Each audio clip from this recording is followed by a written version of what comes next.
오늘 토론회를 통해서 지금 검열국가의 길을 가고 있는 윤석열 정권의 그 비판 언론 탄압이 또 그 미디어 공론장 중에서도 가장 표현의 자유가 촉진될 수 있는 인터넷 공론장들이 지금 심각하게 위협받고 있는데 그것을 이제 이용할 수 있는 여러 가지 지혜를 부탁하기 위해서 오늘 토론회를 마련했습니다. 끝까지 함께 해주시길 바랍니다. 감사합니다.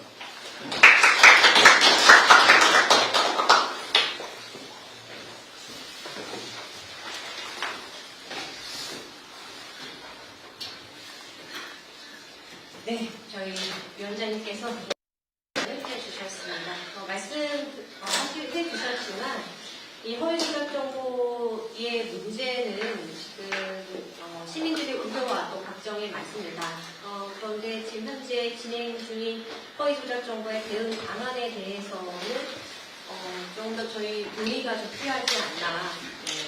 근본적인 문제점 그리고 개선 방안 등에 대해서 언론계 그리고 학계 또 시민단체가 함께 머리를 모아야 할 때가 아닐까 싶습니다. 오늘 소경재 교수님께서 관련해서 발제를 해주실 건데요. 발제 듣고 또 토론 의견 들어보도록 하겠습니다.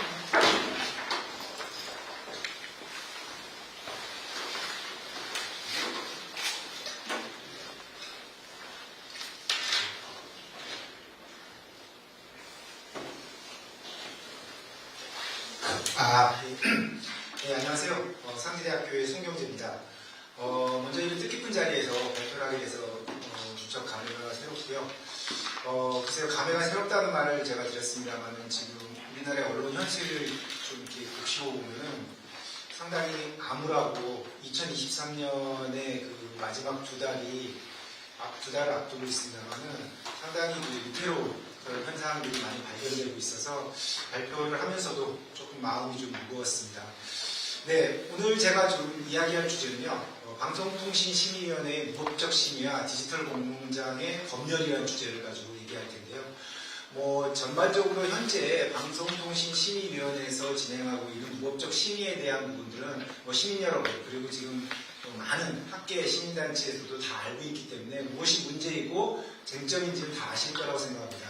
그렇다면 우리가 좀 고민해야 될 것은 근본적으로 어떤 해법을 가지고 있느냐에 대해서 우리가 한 발 더 나아가야 될 것 같습니다. 그래서 오늘은 방송통신심의위원회에 대한 문제, 그리고 해외 사례들을 짚어보면서 구체적으로 우리가 준비해야 될 것, 그리고 현재 방송통신심의위원회 조직을 어떻게 개편 내지는 개혁, 조금 낮게는 개조해야 될 것인지에 대한 근본적 고민이 필요하고, 또 오늘 우리 민영배 국회의원께서 나오셨습니다만은 입법화를 통한 제도화에 대한 고민도 이제는 시작이 돼야 될 것 같습니다.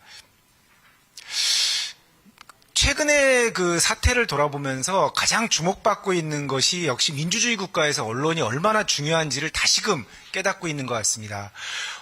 불과 6개월 전이었습니다. 2023년 5월 말에 KBS 수신료 폐지가 시작이 됐습니다.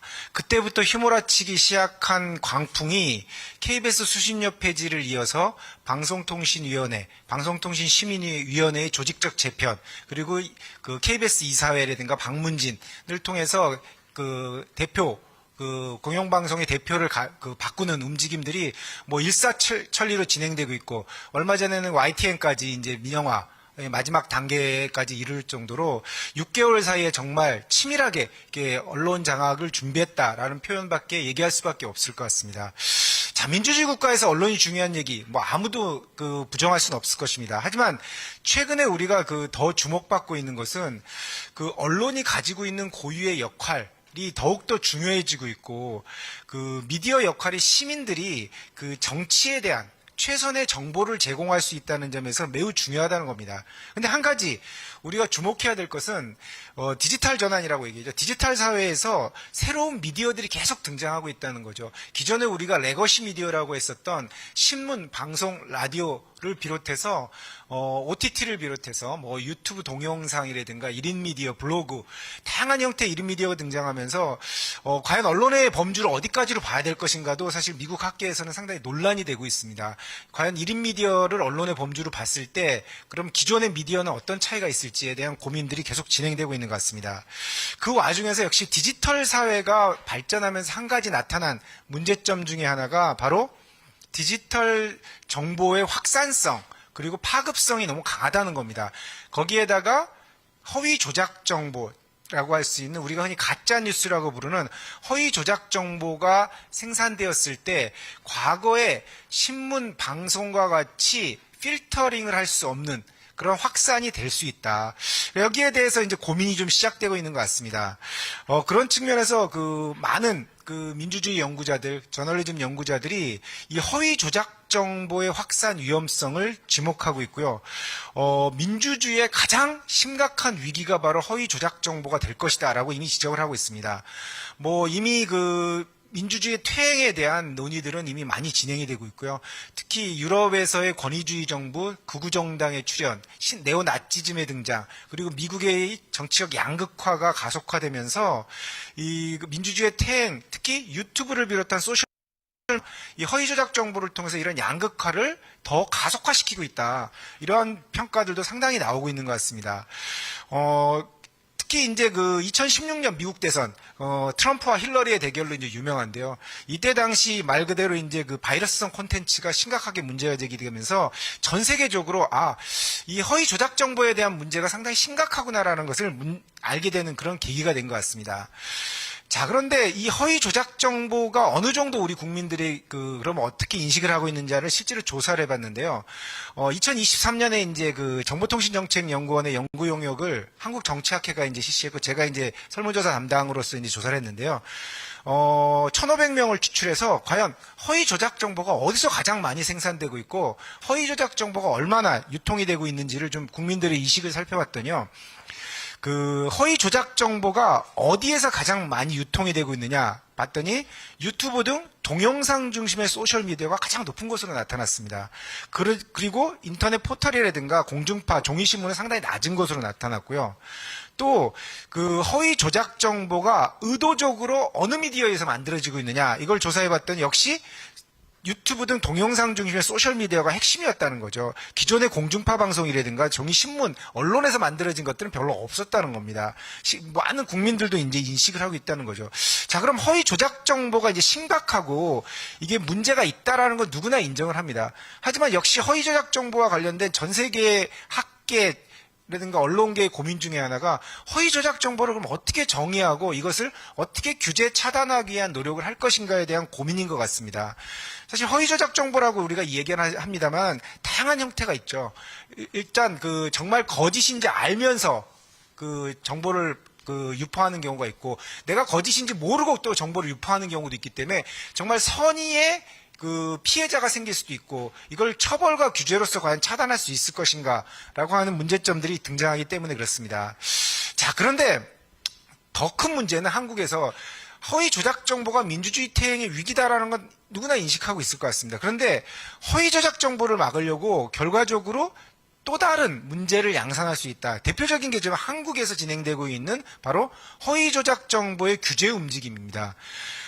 디지털 미디어가 다원화되면서 진실과 허위를 구분하기 어렵게 됐는데 실질적으로 실효성 있는 정책은 거의 발견되지 않고 있습니다. 오히려 과도한 허위 조작 정보 차단이 민주주의 표현의 위기를 야기한다는 그런 평가들이 더 심각하게 제기되고 있는 거죠. 그 대표적인 나라가 지금 한국에서 부작용이 이미 나타나고 있다는 겁니다. 첫 번째가 국가의 과도한 개입이 진행되고 있다. 역시 이제 과도한 개입은 검열, 감시, 규제의 강화로 나타날 수밖에 없고 이번과 같이 정말 웃지 못할 총국이라고 할 수 있죠. 언론 여태 권한이 없는 방송통신심의위원회에서 인터넷 언론사를 심의하겠다라고 하는 그런 탈법적, 무법적 행위까지 나올 정도로 규제의 강화로 나타나고 있다. 두 번째, 심지어 선진 민주주의 국가에서도 허위 조작 정보에 대한 규제 움직임은 있습니다. 하지만 아직 명확한 사회적 합의가 이루어지지 않아서 사실 이게 쉽지 않다라고 많이 결론을 내리고 있습니다. 그리고 세 번째, 인터넷상의 게시물과 정보를 사후 심의하는 방심위를 우리나라에선 동원해서 이것이 허위 조작 정보 심의가 언론사의 영역까지 확대된 하나의 시발점이 이번에 뉴스타파 사건이었다. 앞으로 이런 선례가 계속 남게 된다면 계속 추가적으로 인터넷 언론을 넘어서 진짜 그 종이신문, 한 달 종이신문의 인터넷판도 당연히 나올 거고, 한 달에는 방송 같은 가장 규제가 강한 매체까지도 연결될 수 있다는 상당히 위험한 환경에 조성되어 있다는 겁니다. 자, 그런 맥락에서 허위 조작 정보가 과연 어떻게 세계적으로 지금 다루어지고 있는지를 먼저 살펴보는 게 중요할 것 같습니다. 우리나라만의 독특한 현상이 아니라 허위 조작 정보에 대한 위험성은 다 알고 있다는 거죠. 그럼 다른 나라, 특히 우리나라보다 그 인터넷의 표현의 자유라든가 언론의 역사가 더 오래된 나라들에서 어떻게 되고 있는지 이걸 살펴보고요. 구체적으로 두 번째는 현재 방심위라고 방송통신심의위원회에서의 그 인터넷 언론 심의 자체가 어떤 문제점을 가지고 있는지 구체적으로 좀 살펴보고, 마지막으로 과연 이것을 그럼 대응하기 위해서 허위 조작 정보를 효과적으로 차단하고 그리고 현재의 과도한 국가 규제를 막을 수 있는 그런 그 대안은 무엇이 있을까라는 것을 한번 고민을 해보도록 하겠습니다.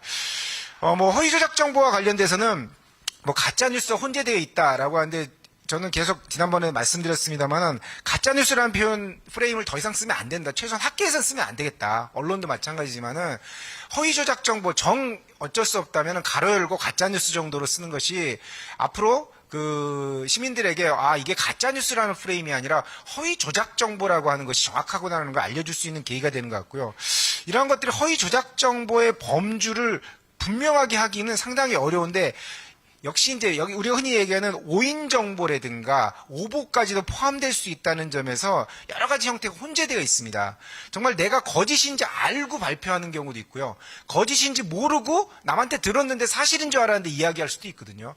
이런 영역까지 가짜뉴스, 허위 조작 정보의 영역에 들어갔기 때문에 상당히 복잡한 형태를 띠고 있는 게 사실인 것 같습니다. 그렇기 때문에 이것들 자체를 하나로 규정하기가 어려운 상태인데, 우리가 주로 얘기하고 있는 것은 가장 기본적으로 진실을 가장해서 고의로 조작한 거짓 정보 정도를 허위 조작 정보, 그리고 의도적인 정보인 허위 정보, 디스인포메이션 정도까지 봐야 된다라는 겁니다.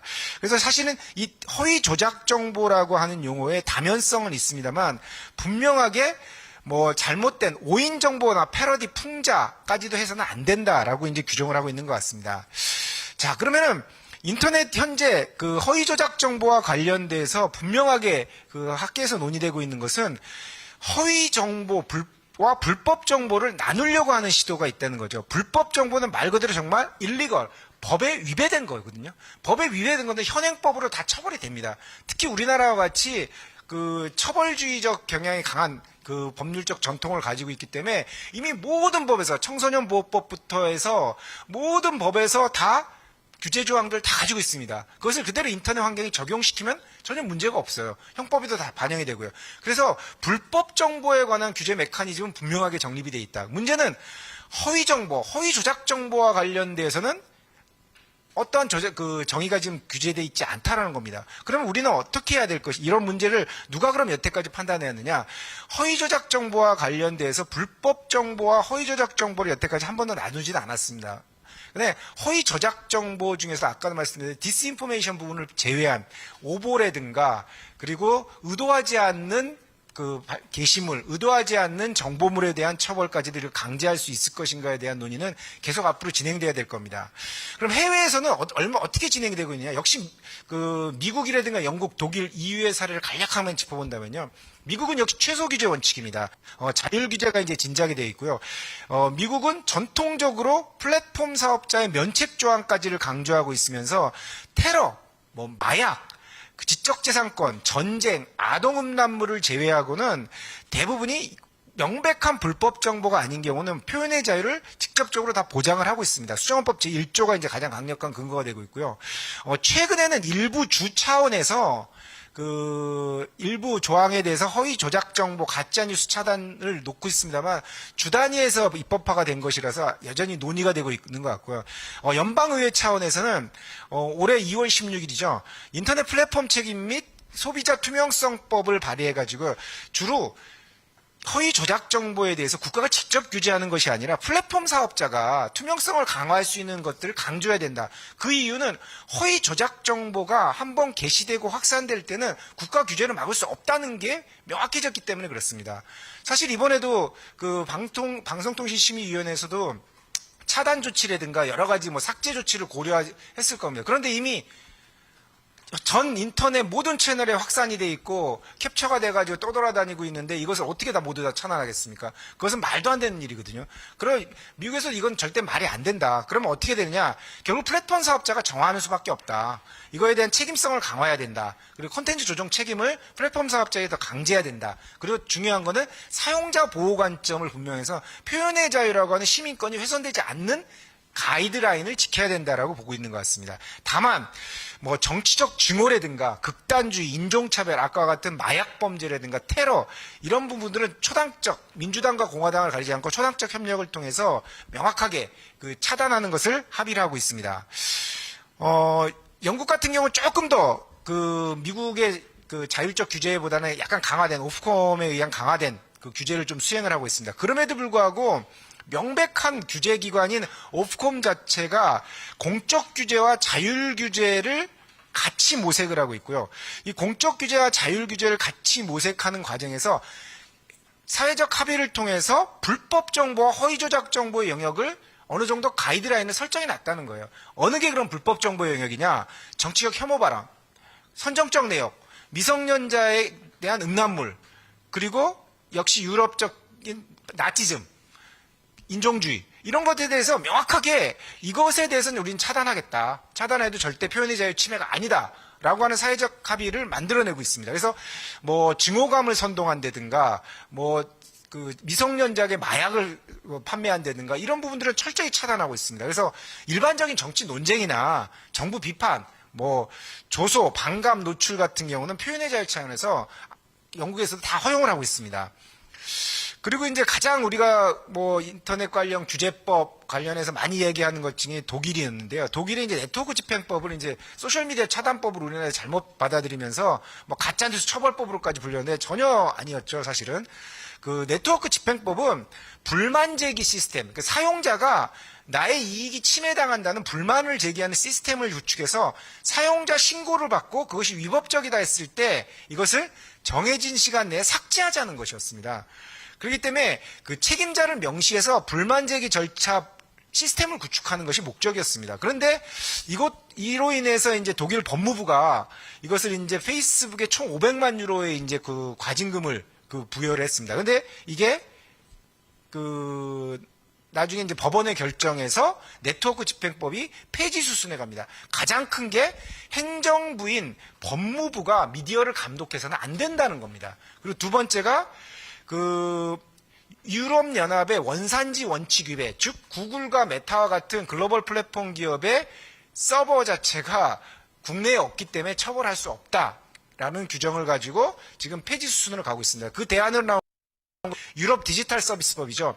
이것이 이제 유럽 디지털 서비스는 마찬가지로 불법 콘텐츠를 신고해서 이 제기 절차를 플랫폼이 갖추고 이 플랫폼은 이걸 검토한 다음에 처리할 수 있는 조항을 만들라는 겁니다. 그러니까 뭐 무조건 삭제하자는 조항이 아니죠. 그리고 기준도 정했습니다.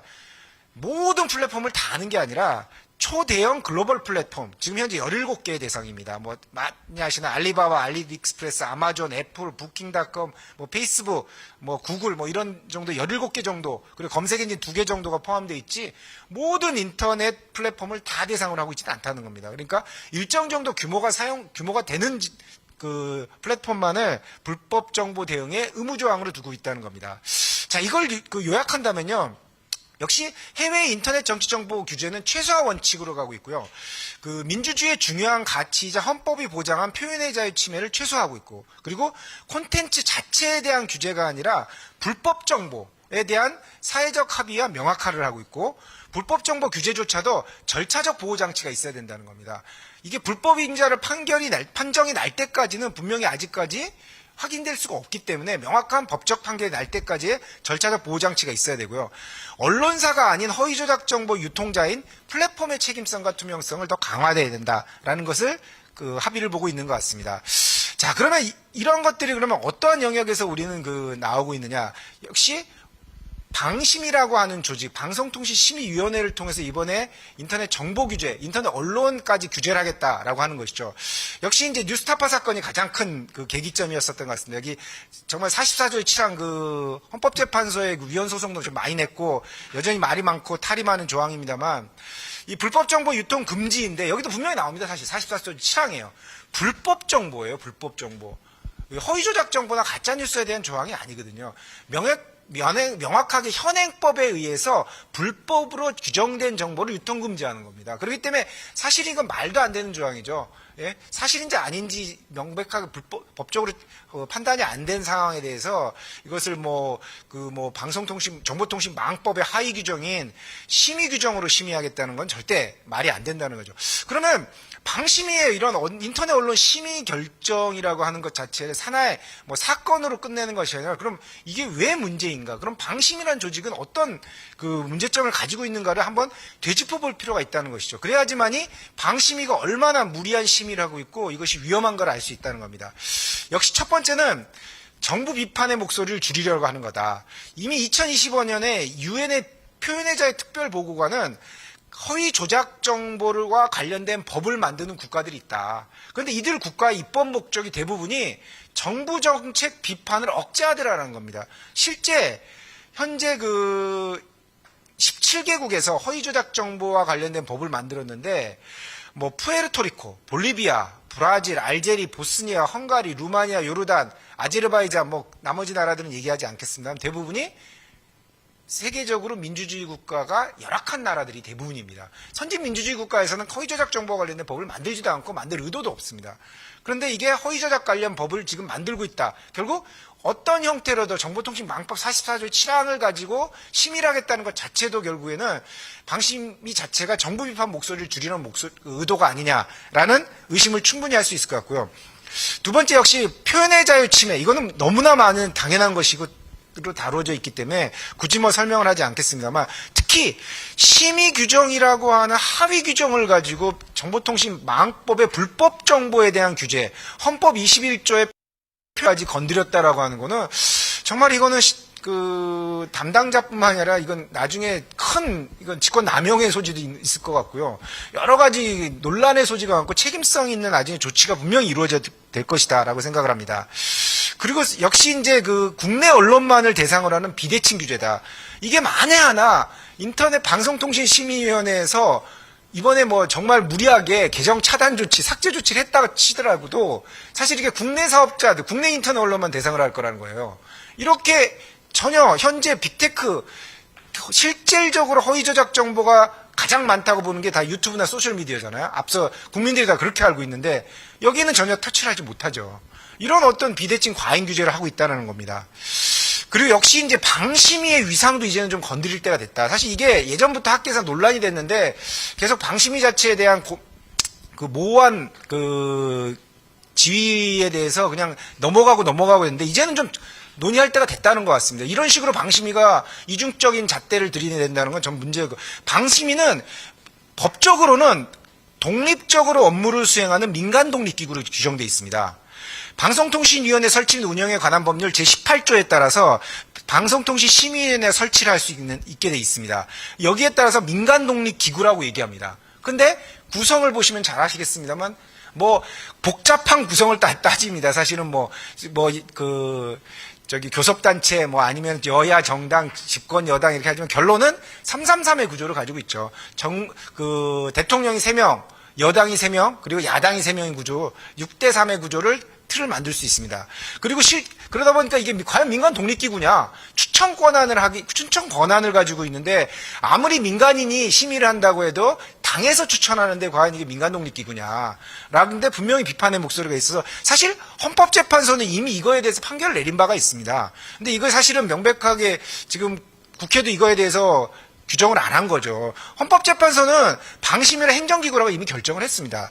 2012년 방송통신심의위원회에서 방송 내용의 공공성과 공정성을 보장하는 정보통신의 건전한 문화를 창달하고 정보통신의 올바른 이용을 조성해서 방송통신위원회법을 만들었다. 그런데 그 밑에 이제 빨간색으로 써놨습니다. 심의위원회의 설립, 운영, 직무에 관한 내용을 종합하면 심의위원회를 공권력 행사의 주체인 국가행정기관으로 인정할 수 있다라고 헌법재판소에서 명확하게 2012년 2월 23일 날 판시를 했습니다. 사실은. 그런데 이거를 법을 바꾸지 않은 거죠. 아직까지. 그대로 민간 독립기구로 유지를 하게 내버려둔 거죠. 사실상 국가행정기관인 거죠. 그런데 그러면 국가행정기관이 민간기구의 탈을 쓰고 지금 규제를 하고 있다는 거거든요. 그럼 아까 얘기했던 독일의 법무부가 직접 규제한 것과 뭐가 차이가 있냐는 거죠. 하나의 탈을 쓴 거 외엔 뭐가 차이가 있냐는 거죠. 사실 이 부분도 앞으로 우리가 좀 더 논의를 해서 제도 개선 차원에서 고민을 좀 해봐야 될 부분 같고요. 그리고 역시 방심위의 그 후견주의의 그 많은 토론에서도 얘기를 많이 나왔습니다. 역시 정치권에서 추천하다 보니까 당연히 후견주의가 만들어질 수밖에 없겠죠. 그리고 실제로 과거 위원회의 구성을 보면은 이 현업단체라든가 언론 현업단체라든가 학계 시민단체 입김이 줄어들고 정치적인 그리고 전문적인 역량 가진 인사들이 별로 없고 정치적인 연줄이라든가 내지는 과거의 언론사 경력, 뭐 법조 경력, 뭐 정치인의 어떤 라인을 대가지고 그 심의위원이 된다든가 이런 경우가 태반이었다는 거죠. 그러다 보니까 실제로 심의 자체를 하는 것이 과연 제대로 된 심의이냐. 그거는 이미 여러 차례 과거 정부에서도 계속 봐왔던 사례들인데 또 반복되고 있다는 거죠. 이건 그럼 근본적으로 이제 조직을 개편해야 된다는 거예요.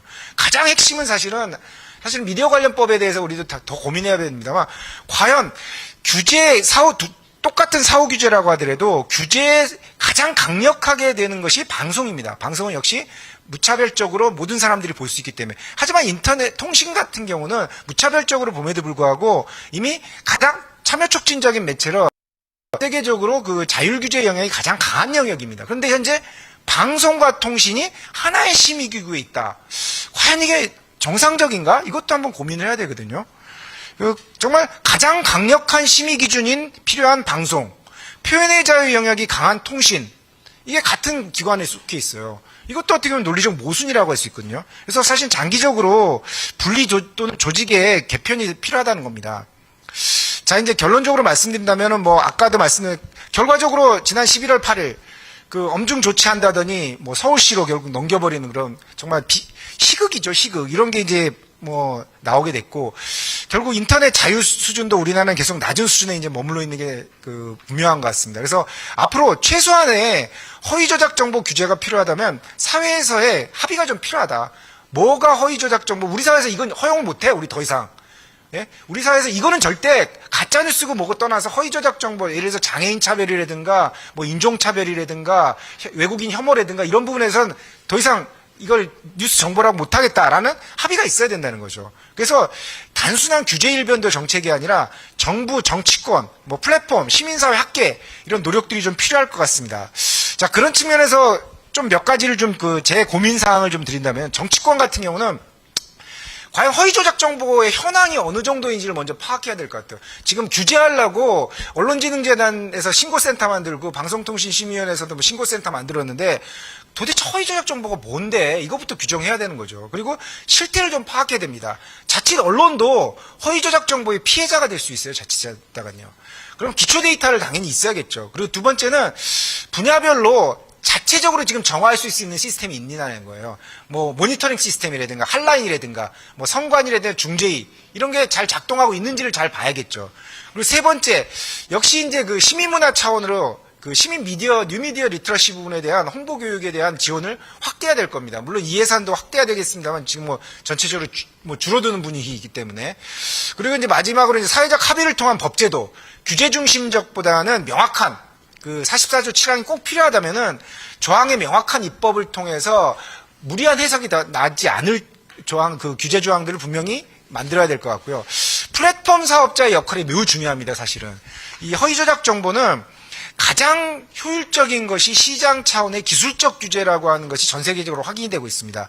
뭐 유튜브 같은 경우 노란 딱지 제도를 이미 도입했고요. 페이스북과 트위터 뭐 같은 경우는 이미 AI를 활용해서 허위저작 정보 필터링 프로그램을 확대하고 있습니다. 특히 이제 인종차별 같은 경우는 차단율이 상당히 높습니다. 그리고 네이버와 다음도 지금 인공지능을 활용해서 허위저작 정보 필터링을 강화하겠다라고 밝혔는데 사실 이걸 더 강제해야 된다. 오히려 이런 부분을 강제해야 된다는 거죠. 오히려 디지털 기술을 활용한 기술적 대응을 위해서 플랫폼 기업 매출의 일정 부분을 이런 데 재투자하도록 해야 된다는 거예요. 이걸 오히려 제도화해야 된다는 거죠. 그리고 해외 플랫폼 사업자 역시 전 세계적으로 이거는 움직일 수 없는 유럽연합이라든가 아시아, 미국에서도 이건 진행이 되고 있기 때문에 협조를 충분히 해야 된다는 겁니다. 그리고 더 중요한 건 그렇다면 지금 당장의 피해를 위해서는 뭘 해야 될 거냐? 한라인 신고제도를 할 수밖에 없습니다. 이런 한라인 신고제도 인터페이스를 구축해야 돼요. 그러니까 바로 이것이 가짜뉴스와 같다 그러면은 클릭을 할 수 있게 이용자가 클릭을 할 수 있는 시스템을 만들어가지고 피해를 보거나 좀 의심이 드는 정보에 대해서 즉각적 신고 기능을 마련해서 구제 절차를 밟을 수 있도록 해야 된다는 겁니다. 그리고 언론사 역시 그 내부 자율 규제에 대한 정비가 상당히 필요한 것 같아요. 허위 저작 정보에 대한 대응 매뉴얼을 마련을 해야 됩니다. 사실은 뭐 하지 않은 모았습니다만 그래도 언론사 같은 경우는 자체적으로 기자가 언론을 만들고 그리고 데스크가 있고 이것을 사후에 규제할 수 있는 제도적 장치들이 다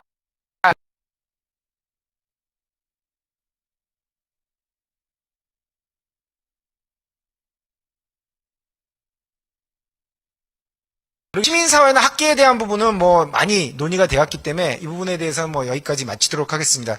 좀 그 발제가 좀 길었습니다만 이상 발표를 마치도록 하겠습니다. 감사합니다.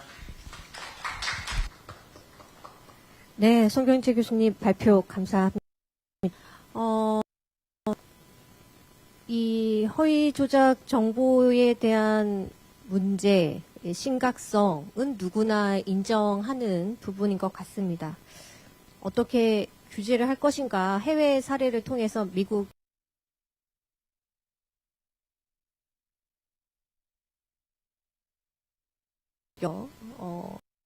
대상을 정하고 규제의 기준과 방법을 정하고 또 처벌에 이르는 그런 과정들을 비교하면서 현재 우리의 방심위의 방식에 대한 문제점 그리고 이것이 어떠한 사회적 문제를 야기할 수 있는가에 대해서도 좀 고민을 해보도록 말씀해 주신 것 같고요. 또 짧은 시간이었지만 이 대신해서 디지털 공론장이 조금 더 나아지기 위한 우리의 다층적인 노력이 무엇이 필요한가에 대해서도 말씀을 해 주셔서 도움이 될 것 같습니다. 이와 관련해서 저희 토론을 들어볼 건데요. 토론은 토론자님들께 한 10분 정도 시간을 드릴 거고 이제 10분 정도 시간 이후에 또 추가적으로 말씀하실 게 있으면 또 종합 토론이 이어지는 방식으로 진행을 해 보겠습니다. 먼저 김성순 민주사회를 위한 변호사 모임 미디어 언론위원회 위원장님께서 토론 말씀 먼저 해 주시도록 하겠습니다.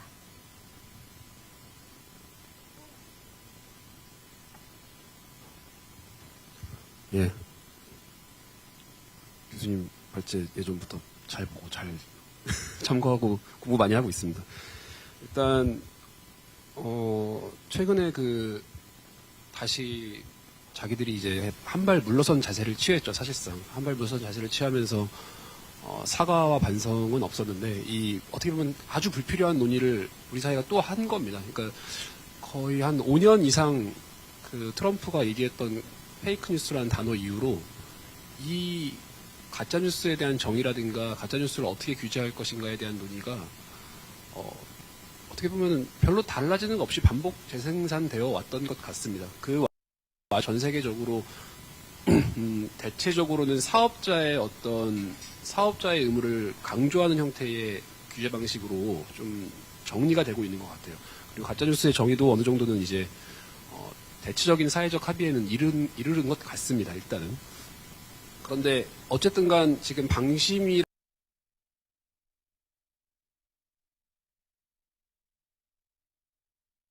언론중재법이 규율하고 있는 언론의 어떤 책임의 영역은 완전히 다른 영역입니다. 기본적으로. 방심위가 사실은 과거에도 그러니까 전 정권 때도 코로나 뉴스라든가 왼손 경례인가 뭐 이런 거 가지고 심의 시도를 하긴 했었어요. 그러니까 제가 알기로는 의결이 근데 우리 관리 범위가 아니다가 의결입니다. 기본적으로. 그전에도 그렇게 결론을 이미 내렸었던 거예요. 그래서 언중위 쪽으로 보냈습니다. 언중위에서는 가짜뉴스 심의라고 말을 붙이기는 좀 이상합니다만 언론윤리 관련한 침해 사실이 있는지 언론윤리 위반 사실이 있는지 심의를 합니다. 그리고 어떤 강제적인 국가의 제재 조치를 취하는 것이 아니고 이러이러한 부분이 언론윤리에 위반된 측면이 있다. 언론사가 자율적으로 시정하시는 것이 어떻겠냐라는 권고 조치를 합니다. 그게 지금 우리 사회가 가진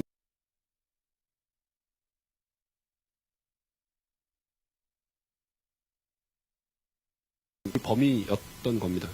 그래서 이번 방심위에서 뭐 서울시의 심조를 검토해달라는 취지의 이 발상이 정말 참신하다 싶기도 하면서도 앞으로 이제는 이 논의가 신문법 22조는 아주 극히 예외적으로밖에 적용될 수가 없는 형태로 규정되어 있기 때문에 방심위가 추가 입법이 없는 한은 다시 한번 인터넷 언론을 심의하려는 시도는 이제 못하지 않을까라는 생각을 하고 있습니다. 그리고 오늘자 제가 다른 언론에서 기사 본 건데 600건인가가 방심위 가짜뉴스 신고센터에 접수되어 있다고 하더라고요. 근데 그 중에 어쨌든 간 심의해서 결론낸 것은 뉴스타파 관련된 2건.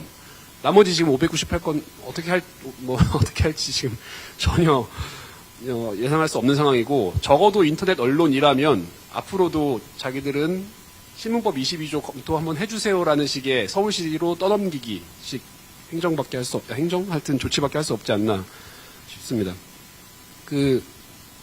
아시는 분은 아시겠습니다만 정통망법에 기본적으로 피해자가 없는 허위사실을 규율하는 법률은 있었습니다.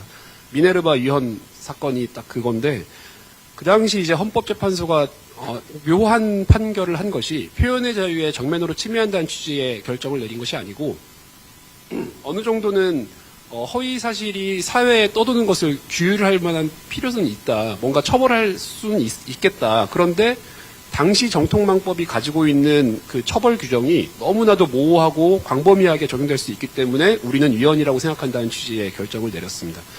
그 이후에 이제 한참 동안 이제 잊혀졌죠. 인터넷 자유가 중요하다는 어떤 사회적 인식이 많이 확산됐었고. 근데 그러다가 이제 인터넷 자유가 이제 막 계속 확산되다가 트럼프가 페이크 뉴스라는 말을 딱 하는 순간 다시 이제 우리 사회도 그렇고 전 세계적으로 비슷한 취지의 과거 우리가 갖고 있던 정통망법에 있었던 규정과 유사한 취지의 형사처벌 또는 행정규제에 대한 이야기가 나오기 시작한 것 같습니다. 그런데 표현의 자유라든가 인터넷 자유가 워낙 중요하다는 것이 이미 어떻게 보면 사회적으로 대체적으로 합의된 상황이기 때문에 일반적인 피해자가 없는, 그러니까 특정 피해자가 없는 허위 사실에 대해서 수사기관의 수사를 통한 형사처벌 형태의 규정은 상대적으로 힘을 많이 잃은 것 같습니다. 잃은 것 같고, 하지만 우리가 갖고 있는 방심위 조직이 있기 때문에, 또는 방통위 방심위 조직이 있기 때문에 그거를 통해서 어떻게 규제할 수 있는 방법이 없을까라는 고민을 정치권이나 우리 사회 일각에서 계속적으로 해왔던 것 같습니다. 근데 제가 지금 소속해서 활동하고 있는 민변에서 사실 언론의 자유 이야기도 많이 합니다만은 언론 책임, 언론 윤리에 대한 이야기가 사실은 요즘 훨씬 더 많이 했었습니다. 그래서 몇 년 전에 아주 시끄러웠던 언론중재법 김원수 선배의 추진도 열심히 해보려고 했었는데 그 규제라고 할 수 있는지 모르겠습니다만은 일반 시민분들도 그 차이를 좀 아실 필요가 있습니다.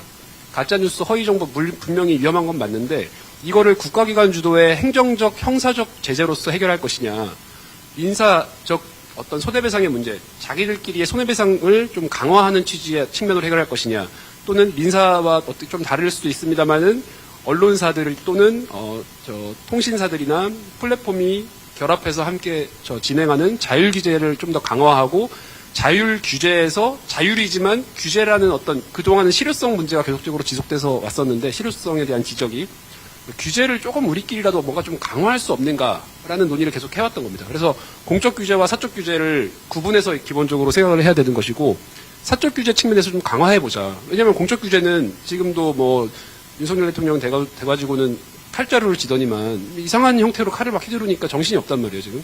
그래서 공적 규제로서 하는 것이 늘 언론의 자유를 침해할 소지가 있고 위험하다. 그래서 저희는 지금은 아주 열심히 지금 정부의 또는 방심위의 어떤 위헌적, 위법적 행태를 반대하고 있는 것입니다. 그래서 저희는 정통망법에 언젠가 들어올 수도 있겠다 생각은 합니다만은 행정적인 형사적인 규제로서까지 이어지기는 매우 어렵지 않나라는 생각을 하고 있습니다. 그렇게 혹시나 입법이 되더라도 그때의 헌법재판소 판단이 과연 명확성 원칙만 문제 삼아서 위헌 결정을 할지, 또는 이것이 가지고 있는 사후적이라고 하더라도 결국은 사전적인 검열적 기능을 가져갈 수밖에 없는 것이기 때문에 그런 어떤 우려점에서 그 위헌성을 피하는 형태의 행정적 규제는 또는 형사적 규제는 매우 어렵지 않나라는 생각을 하고 있습니다. 그렇다면 결국은 우리가 할 수 있는 방법은 전 세계적으로 하고 있는 것처럼 언론이나 플랫폼 사업자의 사회적 책임을 어떻게 강화할 거냐, 그 사업자에게 삭제 의무 부과를 활성화할 거냐, 이런 얘기가 있는데, 이제 독일에서도 말씀하신 것처럼 했는데 너무 그때 또 사업자들이 많이 지었다고 하더라고요. 이게 약간만 위험하다 싶으면은 사업자들이 와서 막 다 그냥 먼저 차단해 버렸던 거예요. 그래서 그것이 꼭 답인지 또 의문이고, 여러 가지 이제 의문점들만 계속적으로 아직은 정리되지 않은 상태로 있는 상황으로 흘러가고 있는 것 같습니다. 근데 결국은 이제 일반 시민분들이, 저는 언론에 대한 신뢰성을 회복하는 것이 제일 핵심이라고 생각을 하는데, 아무리 SNS나 여러 가지 매체를 통해서 잘못된 정보가 흘러다닌다고 하더라도, 예를 들어서 우리가 아무리 내가 싫어하는 매체라도 하더라도 조선일보에서 했어도 조선일보가 이렇게 썼으니까 적어도 그건 팩트일 거야 라는 어떤 우리의 어떤 기대. 한겨레라면 또 한겨레, 태극기 들고 시위하시는 분들도 한겨레에서 어떤 보도 딱 나가는데, 그래도 한겨레에서 그런 보도 했어도, 저거는 그래도 맞겠지. 우리가 저것도 못 믿을 수는 없지. 이런 신뢰를 회복해야 된단 말이에요. 그럼 결국은 언론이 어떻게 신뢰를 회복할 것인가, 속보 경쟁이라든가, 클릭수 경쟁에 너무 매몰되어 있는 상황인 것 같고, 그걸 어떻게 회복할 것인가, 그건 이제 언론에서 스스로에게 주어진 책임인 것 같고, 결국에는 그거를 자꾸 못하고 있으니까 정치권이나 시민의 어떤 생각이 언론에 대해서 좀 부정적이고 반감 생기고 기레기라는 말도 있고 이런 형태로 지금 흘러갔고, 어떻게 보면 악순환이 지금 저는 되고 있는 딱 상황인 것 같고, 이 악순환을 어떻게든 선순환으로 전환시키려면 여러 가지 노력이 다 한 번에 해야 되겠지만, 일단 언론의 신뢰성을 어떻게 회복할 것인가, 우리 시민들이 적어도 언론은 이 최소한의 걸 지키고 있다라는 신뢰를 어떻게 회복하실 것인가에 문제가 아닌가 싶습니다. 언론분들도 제가 이런 얘기 막 하면 너무 싫어하시고, 자기들 지금 매출도 안 나오고 시장 상황 너무 힘든데 그렇게 얘기는 하시지만, 맨날 드리는 말씀이, 저는 이게 다른 직군이랑 다른 산업군이랑 다른 게 하나도 없는 것 같습니다. 중대재해처벌법이 도입된 거랑 아무런 차이가 없는 것 같다는 거예요, 제 생각에는. 언론인분들이 언론사 경영하면서 당장 단기 매출 올리고 당장 광고 끌고 싶으니까 클릭수 높이고 싶을 거예요. 조회수 높이고 싶고 시청률 높이고 싶고. 하지만 그런다 그래가지고 선정적이고 약간이라도 검증 안 된 보도 좀 사람들 좋아할 것 같고 재밌을 것 같으니까 내보내는 순간 그냥 단기 매출이에요, 말 그대로. 그냥 그 산업 현장에서 노동자들 들이밀어가지고는 이렇게 저렇게 막 야근시키다가 사람 죽는 거랑 아무런 다른 게 없다는 거예요. 근데 사람 죽는 것도 너무 슬픈 일이지만, 언론이 가진 그 특수한 기능 때문에 우리 사회에 부정확하거나 조금 검증이 덜 된 정보가 퍼지는 순간 우리 사회 시민들도 언론에 대한 어떤 기대감이 무너지고, 다들 결국은 그러면 때려잡자, 규제하자, 이쪽 언론 저쪽 언론 다 이렇게든 저렇게든 때려잡자는 생각밖에 할 수가 없고, 근데 이러다가 갑자기 윤석열 대통령 같은 사람이 나타나가지고는 나는 그런 시민들의 바람을 알고 있으니까 공적 규제로서 해결하겠다라고 말을 하면서 뉴스타파 같은 대표적으로 찍힌 언론 갖다가 들이대는 순간 완전히 진짜 지금 아무런 진보적 뭔가 아무런 가치 없는 이 논쟁에 매몰돼가지고는 안타까운 상황이 되지 않나라는 생각입니다.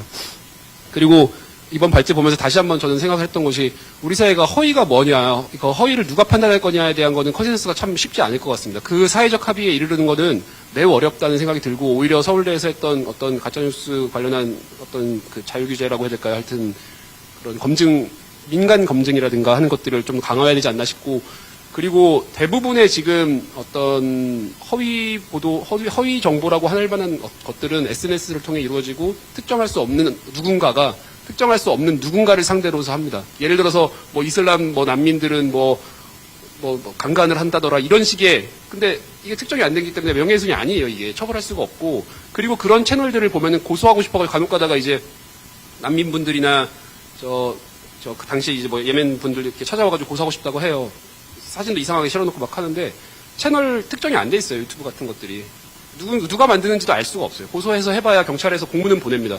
구글 코리아 쪽으로 협조 공문해서 하는데 결국은 찾지를 못해요. 찾지 못해서 끝나요. 그러니까 결국은 우리 사회에서 지금 필요한 거는 당장 필요한 거는 저는 해외 사업자를 어떻게 우리가 가지고 있는 이 사회망에 끌어들일 것인가.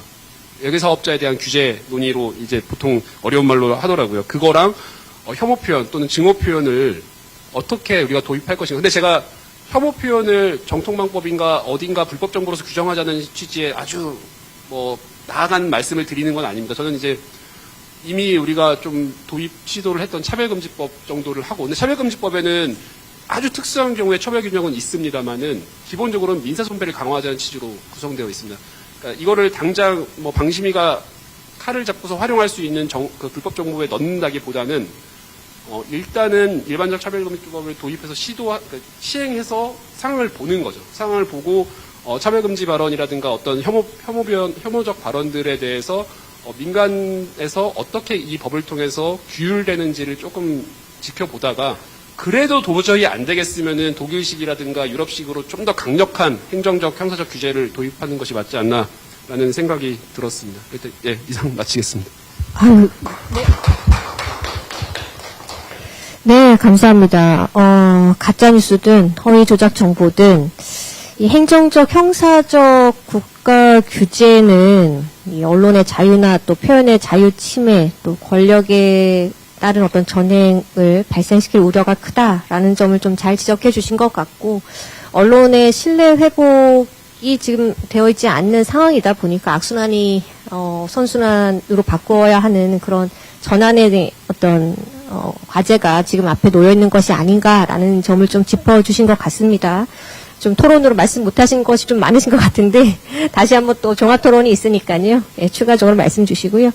다음은 또 방송통신심의위원회 위원이신 김유진 위원님께서 토론을 이어서 해주시겠습니다. 네, 두 분 말씀 잘 들었습니다. 제가 말씀을 드리기 전에 위원회 한 사람으로서 방심위의 문제점을 이렇게 다루는 토론회에 나오게 됐는데 시민들께 너무 송구하다는 말씀을 드리고 싶습니다. 저가 주도한 것은 아님에도 불구하고 제가 얻어맞는 것 같은 기분입니다. 너무 죄송하고요. 저 토론문을 준비를 했습니다. 그런데 이 토론문 어차피 공개되는 것이고 이 방송 보고 계신 시민들께서 저한테 듣고 싶으신 것이 방심위의 제재가 얼마나 부당했는가에 대한 디테일은 아닐 것 같습니다.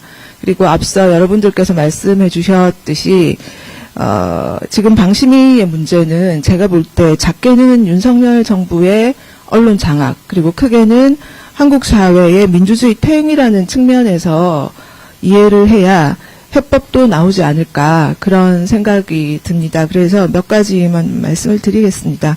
윤석열 정부가 집권 직후부터 방통위원장의 해임을 이제 시도를 했고 결국에는 해임을 시켰습니다. 그리고 그 이후에 방심위원장도 해촉을 했죠.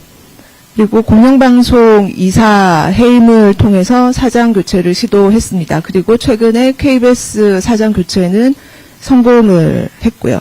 방심위는 이 과정에서 정부 여당의 비판적인 방송을 편파 방송 또는 불공정 방송으로 제재를 해서 이런 프로그램들을 폐지하는 명분을 만들어주는 역할을 해왔다고 보시면 될 것 같습니다.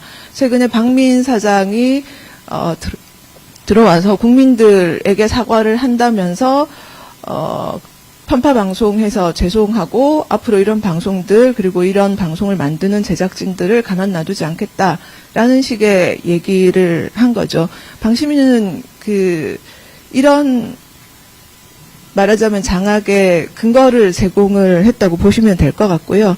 앞으로도 당분간은 특히 MBC에 대한 표적 심의 그리고 정치 심의를 계속 할 거고요. 그리고 MBC가 여기에 꺾이지 않는다면 내년 제어가에서 실제로 어떤 결론을 낼 수 있을지도 모르겠습니다. 그리고 MBC뿐만이 아니라 조금이라도 정부 여당의 비판적이거나 불리한 방송을 내보내면 아마 과한 징계를 할 것입니다. 지금도 그렇게 하고 있고요. 앞으로도 그렇게 할 것입니다. 그러면 이렇게 해서 얻는 게 뭐냐? 다른 방송사들한테 본보기를 보이는 거죠. 조금이라도 우리에게 불리한 보도를 하게 되면 제재할 것이다. 그러면서 비판 보도를 막고 그리고 방송사의 자기 검열을 강화를 할 겁니다. 그래서 이런 전반적인 분위기 속에서 내년 총선을 치르려고 할 것이라고 보고요. 2008년도에 이명박 정부가 출범을 했을 때 저를 포함하여 언론운동을 하시던 많은 분들이 방송 독립성이나 언론 자유가 다시 침해되면 어떻게 할까라는 고민을 했을 때 당시에 언론노조에서 활동을 하고 계셨던 간부 한 분께서 그런 말씀을 하셨어요. 한국 사회의 민주화가 매우 진전이 되어서 이제 불가역적인 상태가 되었다. 그래서 더 이상 방송 독립성을 훼손할 수 없고 언론 자유를 침해할 수 없다. 이렇게 굉장히 자신 있게 말씀하셨습니다. 그리고 이명박 대통령은 집권하자마자 지금은 기억조차 가물가물한 단어 프레스 프렌들리를 내세웠습니다. 그러나 결과는 공영방송 장악, 지금과 같은 방식의 공영방송 장악, 그리고 앞서 김성순 변호사님 말씀하셨던 미네르바 사건으로 대표되는 인터넷 검열을 시도를 했었습니다. 그리고 2023년 이런 그 공영방송 장악과 공론장에 대한 검열이 더 강도 높게 지금 반복이 되고 있는 상태입니다. 과연 한국 사회의 민주주의는 불가역적인가? 많은 분들이 그렇지 않다고 말씀하시고 저도 그렇게 생각을 합니다. 한국 사회는 식민지를 겪고 해방이 되었지만 친일 청산을 하지 못한 상태에서 전쟁을 겪습니다. 그리고 군부 독재를 장기간 거쳐야 했습니다. 87년에 6월 항쟁을 거쳐서 비로소 민주화가 시작이 되었지만 그 민주화의 성격은 매우 점진적이었고요.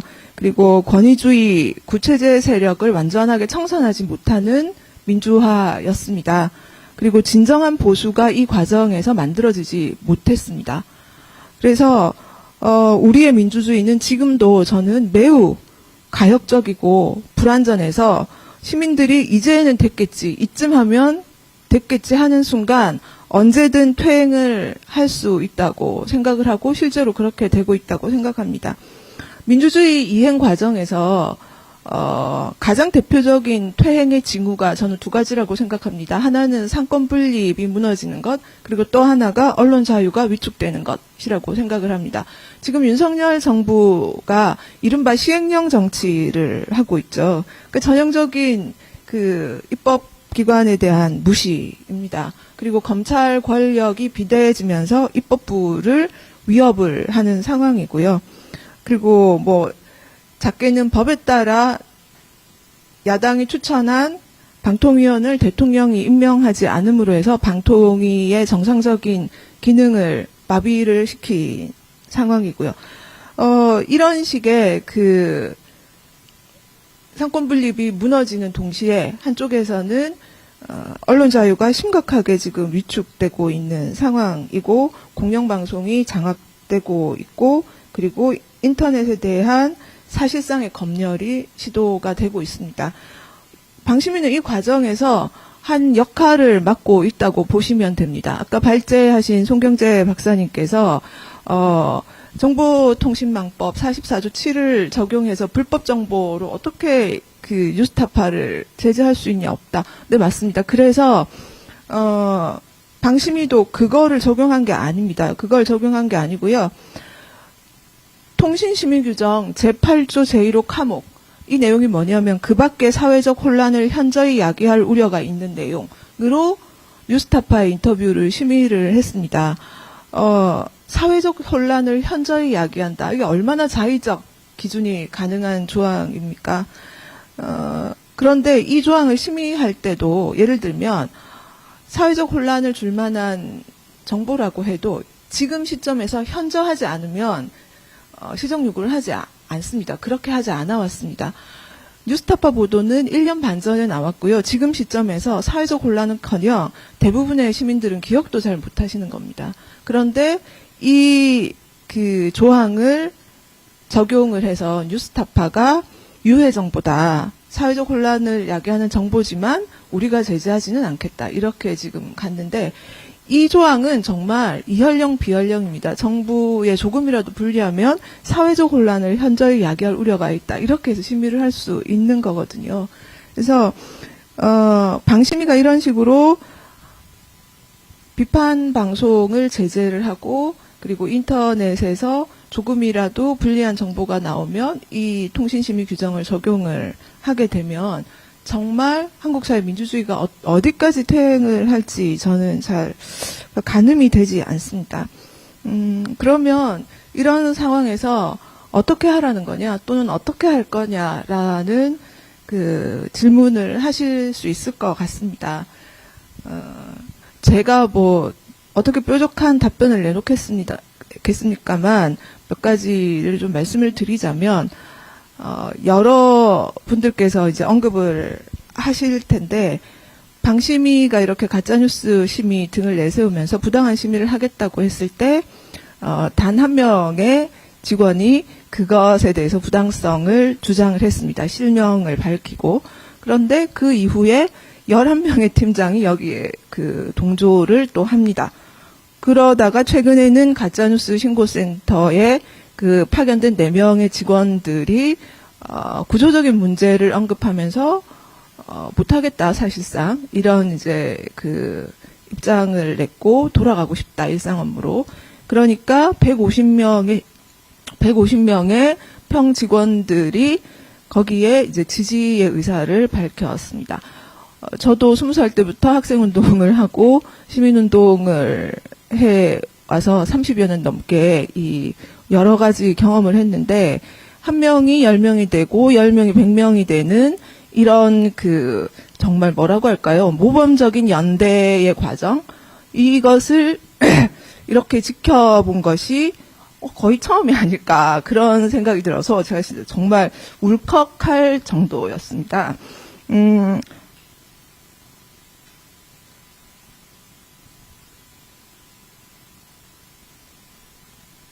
죄송합니다. 제가 정말 눈물이 없어서 영화를 봐도 잘 안 우는 스타일인데 죄송합니다. 그래서 이런 식의 그 작은 양심에 따른 작은 저항과 연대가 저는 그 방심위의 폭주를 일정하게 막고 있는 굉장히 중요한 역할을 하고 있다, 이런 말씀을 드리고 싶고요. 그 다음에 오늘 민영배 위원님 나와주셨는데, 야당이 지금 이동관 위원장 탄핵을 준비를 하고 있지 않습니까? 한 가지 말씀드릴 것이, 방심위는 제재만 합니다. 민간기구이기 때문에 제재의 수위만 결정을 합니다. 직접 제재를 할 수 없습니다. 그러면 방심위가 제재 수위를 결정을 하면 방통위로 넘어갑니다. 그래서 방통위가 행정 처분을 하는 의결을 해야 합니다. 그래서 아직 많은 단계가 남아있고, 방통위가 이 의결을 하지 못하면 저희가 아무리 제재를 결정을 해도 실제로 집행이 되지 않습니다. 그래서 아직 많은 단계가 남아있다고 보시면 될 것 같고, 그 과정에서 저는 그 지금 야당이 추진하고 있는 이동관 위원장 탄핵이 큰 의미가 있을 것이다 라고 생각을 합니다. 그리고 또 한 가지 말씀드리고 싶은 것은, MBC 그리고 뉴스타파가 정말 제 생각보다 훨씬 더 강하게 잘 그 대응을 하고 있다는 겁니다. 그래서 정말 힘든 상황일 겁니다. 특히 이제 뉴스타파 같은 경우에는 앞으로 검찰의 굉장한 수사를 받아야 할 것이고, MBC는 당장 재허가의 위기에 몰릴 것입니다. 그런데도 굴하지 않고 지금 싸워주고 있고요. 이런 작은 그 대응들이 저는 결국에는 지금의 민주주의 퇴행을 막아내는 길이 아닐까라는 생각이 듭니다. 저는 사실 방통위원이 자리가 아니라 역할이라고 생각을 하고 있고 역할을 할 수 없다면 이 자리에 있을 필요가 없다. 그런 생각을 늘 해왔습니다. 그런데 어쩌다 보니까 자리를 지키는 것이 가장 중요한 역할이 돼버리는 정말 어처구니 없는 상황이 되었고 그래서 제가 해야 할 역할을 제대로 하지 못하는 것 같아서 너무 괴롭습니다. 하지만 어쨌든 지금 방송심의의 부당성을 끝까지 알리고 기록으로 남기고 내부에서 싸우고 이 역할이 남아있는 한 어쨌든 저는 열심히 싸울 생각이고요. 염치 없지만 시민 여러분들께 당부를 드리고 싶은 건 시민 여러분 각자가 아직은 퇴행을 막을 수 있다는 그 희망을 버리지 않으시고 작은 역할이라도 해주셨으면 좋겠다. 그리고 변화된 미디어 환경에서 한 사람 한 사람이 1인 미디어가 되었으면 좋겠다. 그런 말씀을 드리고 싶고요. 그다음에 장기적으로 아까 송경재 박사님께서 그런 말씀 해주셨어요. 방심위의 위상을 다시 고민해야 된다. 저는 원칙적으로 동의를 합니다. 원칙적으로 동의를 하는데 여기에 대해서는 굉장히 많은 토론과 사회적 합의가 필요할 것이다. 왜냐, 지금 선거방송심의위원회 위촉 과정을 보면 선거방송심의위원회는 학계, 시민단체, 그리고 언론계의 단체 추천을 받아서 구성을 하게 되어 있습니다. 그런데 이렇게 법적으로 구성을 하게 되어 있음에도 지금 유일임 위원장이 선방심의를 추천하는 것을 보면 정말 언제 생겨나서 무슨 활동을 하고 있는지 모르는 언론단체, 그 다음에 무슨 활동을 하고 있는지 모를 학계, 그 다음에 보수 일색의 시민단체, 이런 곳으로부터 추천을 받아버리니까 이런 추천의 의미 자체가 퇴색되어 버리고 정말 공정한 선거방송 심의를 할 수 없을 것 같은 구성을 만들어 버렸습니다. 그래서 지금의 제도, 추천 제도가 그리고 구성이 최선의 선택은 아닙니다. 그리고 개선은 필요합니다만 이렇게 학계와 시민단체, 언론계의 추천을 받아서 구성하는 방식 또한 섣부르게 추진을 하면 오히려 독이 될 수도 있다라는 점을 좀 기억을 해주시고 이런 부분에 있어서는 이후에 같이 좀 고민을 좀 해봤으면 좋겠다라는 말씀을 드립니다. 토론이 좀 길어진 것 같은데 마치겠습니다. 죄송합니다. 네, 감사합니다. 위원님께서 말씀 주셨는데요. 지금 이 세션은 노무현 재단 유튜브 채널에서 생중계되고 있습니다.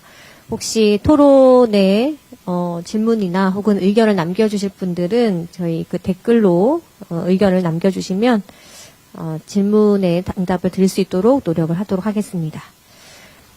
위원님께서는 이러한 방심위의 심의가 표적 심의 혹은 또 비판 보도를 위축시킬 수 있다라는 부분을 좀 지적을 해주신 것 같습니다. 그 중심에 아무래도 뉴스타파와 이제 언론사가 있는 것 같은데 오대양 뉴스타파 기자님께서 토론을 이어서 해주시겠습니다. 예, 마이크 잡은 뉴스타파 오대양 기자입니다.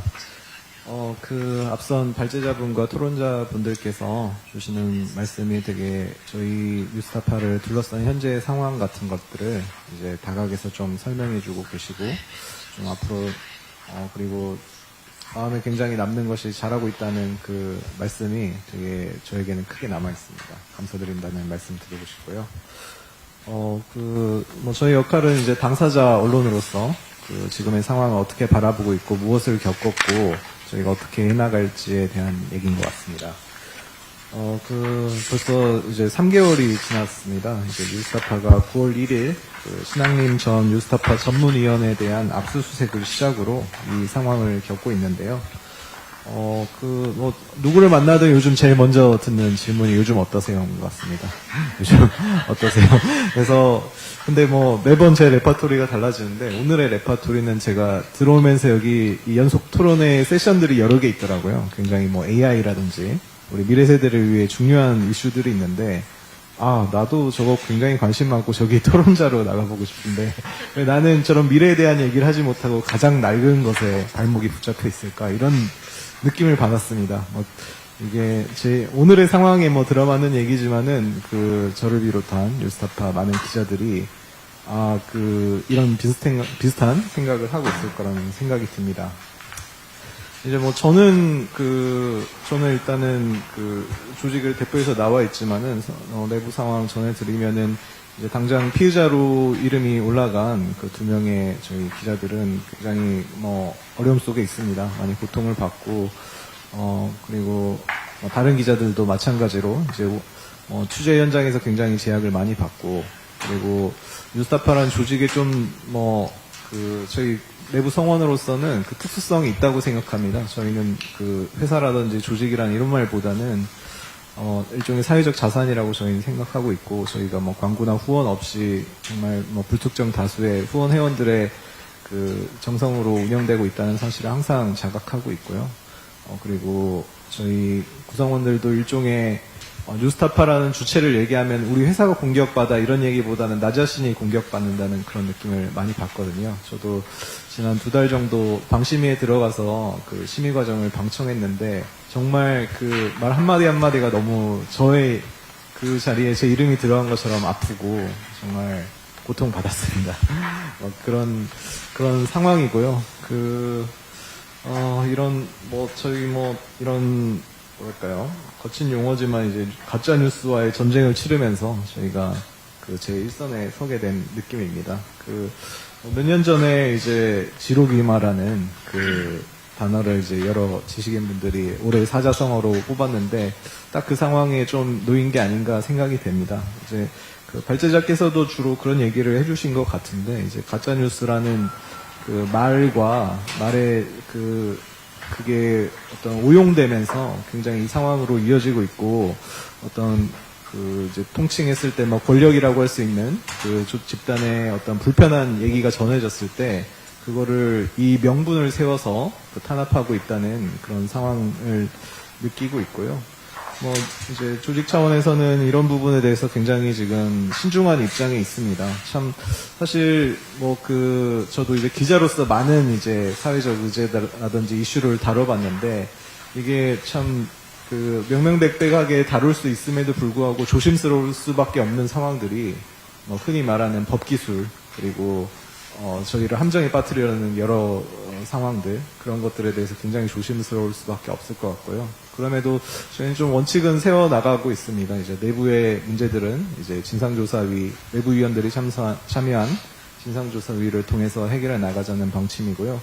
그리고 이제 오히려 이를테면 정부가 저희가 불편한 목소리를 내기 때문에 저희를 탄압한 거라면 그런데 저희가 흔들려서는 안 된다고 생각하고 있습니다. 그런 부분에 있어서 저희가 흔들림 없이 우리 역할을 해나가야 된다는 원칙으로 좀 대응하고 있습니다. 제가 일지를 간략하게 써놨는데 저는 이제 기자로서 이제 사안의 중대성을 평가하자면 저는 이거 한 줄 한 줄이 굉장히 우리 사회의 표현과 언론의 자유를 흔드는 굉장히 중요한 사건 하나하나라고 생각이 듭니다. 그 일들이 굉장히 압축적으로 사실 이게 빠르게 진행됐던 건 9월 한 달이었던 것 같고 그 이후에는 이제 방심위 중심으로 이제 진행됐던 그런 상황으로 좀 풀어졌던 것 같습니다. 이게 어떤 느낌을 주냐면 너무 압축적으로 이런 큰 문제들이 쏟아지다 보니까 오히려 대응하는 쪽에서는 하나하나 이제 대응을 해나가야 되는데 대응하기 힘든 너무 전격적으로 진행돼서 대응하기 힘든 이런 상황이다고 좀 보여지고요. 사건의 양상이 저희가 보기에는 이게 그 주체들을 풀어보면은 좀 보이는 것 같습니다. 이제 정치권, 대통령실을 비롯한 정치권에서 이제 사건의 성격을 희대의의 대선 정치 공작 사건이라고 규정을 했고요. 그 이후에 정말 많은 기관들이 움직였습니다. 뉴스를 통해서 알려진 사실도 있고, 이제 저희만 알고 있는 사실들도 있는데, 제가 의미가 있으니까 단체 하나하나를 좀 불러드리겠습니다. 문화체육관광부, 기획재정부, 행정안전부, 방송통신위원회, 서울시, 검찰, 국세청, 방송통신심의위원회, 그리고 여당과 언론 등인데요. 이 하나하나가 저희에게 접촉을 해오고 여러 가지 압력을 가하고 있습니다. 뉴스타파가 좀 특수성이 있는데요. 이게 저희가 일반적인 주식회사라든지 그런 회사의 형태가 아니라 비영리 민간단체라는 형식을 취하고 있습니다. 영리성 대신에 저희는 어떤 그 시민의 총의를 모은다는 취지로 그렇게 운영되고 있는데요. 여기에 이제 인허가에 관련된 사항이라든지 이런 부분을 쥐고 있는 이제 지자체 그리고 정부의 여러 가지 그 인허가 사항들을 쥐고 저희의 이제 존폐까지 건드리는 이 실질이 지금 원스트라이크 아웃제라는 형태로 나타나고 있다는 생각이 드는데요. 뭐 이들의 일사불란한 움직임이 나름의 정당성을 갖고 있는지 모르겠지만은 저희가 그 여러 가지 여기 계신 김정준 변호사님 등의 도움을 받아 살펴보면 불법적인 부분들도 굉장히 많습니다. 불법적이고 탈법적이고 월권인 부분들도 굉장히 많은데 그런 부분을 이미 언론 통해서 많이 접하고 계실 겁니다. 오늘의 주제가 이제 방심이긴 하지만은 특히나 검찰이라든지 그리고 검찰과 보수 언론이 벌이는 일종의 그 피의사실 공표 등의 문제는 굉장히 또 다른 차원으로서 중대하게 우리 사회가 좀 다뤄야 할 사안이라고 생각하고 있고요. 이어서 그 방심이 문제입니다. 모두에 말씀드린 것처럼 제가 2달 정도 저희 그 뉴스타파 인용 방송사들의 심의와 그 뉴스타파에 대한 심의 과정을 쭉 지켜봤습니다. 그 과정에서 저희가 이제 방심에 갖고 있는 저의 컨셉, 그런 거에 비춰봤을 때는 합의기구의 정신이 지금 굉장히 퇴색된 형태의 논의가 이루어지고 있다는 생각이 들었고, 그 문제를 관통하는 그 핵심적인 키워드는 월권과 독단이라고 제가 좀 정리해봤습니다. 저는 민간 독립 심의기구라는 게 그 방심의 정당성 전체라고 생각하거든요. 그게 민간이라 하면 아까 그 권력이라든지 정부의 통제에서 벗어난 형태에서 이루어진다는 거고, 독립이라는 건 이들의 요구로부터 이제 정말 이루어진다는 것인데, 이거를 무너뜨린다고 했을 때 저는 지금 이제 교수님 말씀처럼 이제 행정기관으로서 속성을 지니고 있는 게 재심사라든지 이런 부분이겠죠. 그런 게 아니라고 한다면은 언론사가 방심위의 결정을 존중해야 될 이유가 있을까? 왜냐면은 그 정당성을, 민간 독립기구라는 정당성을 획득하고 있지 못한데, 언론이 왜 그 심의기구의 파트너로서 방심위를 존중해야 되는지, 그런 회의 자체를 낳고 있다고 좀 생각이 드는데요. 대표적인 월권 사례는 앞서 많이 말씀해 주신 가짜뉴스 심의센터와 인터넷 언론에 대한 심의 확대 조치입니다. 이런 것들이, 저는 저희 입장문에 그런 부분을 밝혔는데, 그런 과정들이 되게 사회적 합의와 그 정당한 절차에 의해서 이런 부분에 대한 가짜뉴스에 대한 이런 부분을 명확하게 어떤 규제나 심의를 한다면은 당연히 존중해야 된다고 생각합니다만, 이런 거는 제가 일련의 과정을 지켜보면서 느낀 점은 어떤 류일인 위원장의 어느 정도 독단에 의해서 이런 것들이, 이런 사회적 합의라는 그 기본적인 질서들이 무너지고 있는 게 아니냐, 이런 문제의식을 크게 느꼈습니다. 오늘도 방금 도착하기 전에 그 방심위 홈페이지에 들어가 봤더니 인용 방송사에 대한 입장문을 올리셨더라고요. 근데 제가 읽다가 굉장히 이분의 그 주장이 있을 수 있다고 저는 생각을 합니다. 근데 이제 딥페이크 같은 그 가짜뉴스 문제와 일단 뉴스타파의 어떤 보도의 속성을 동일선상에 올려놓은 듯한 그런 말씀을 하셨는데, 정말 저기는 이제 그분도 언론인 출신으로 알고 있는데 정말 진심이냐고 되묻고 싶을 정도로, 그 상식에 어긋난 말이라고 좀 생각을 합니다. 여기 의원님께서 나와 계시지만 국정감사 과정에서 희극이죠. 우스운 상황들이 많이 발생했습니다. 뉴스타파도 이제 기자협회 회원사임에도 불구하고 기자협회에 대해서는 이제 자율 규제를 하겠다 이런 얘기 했습니다만, 이런 것도 이런 것들은 결국 당사자도 이런 일련의 과정을 추진하면서 그 가짜뉴스에 대한 원칙이나 기준이 스스로 서 있지 않는구나, 이런 것들을 단적으로 보여주는 사례였다고 생각하고요. 여러 가지 또 그에 따르는 정황들이 있습니다. 심의센터에 모두 말씀 주신 것처럼 접수된 것들이 사실상 뉴스타파 하나를 거의 노리고 있다는 그 느낌이나 마찬가지고요.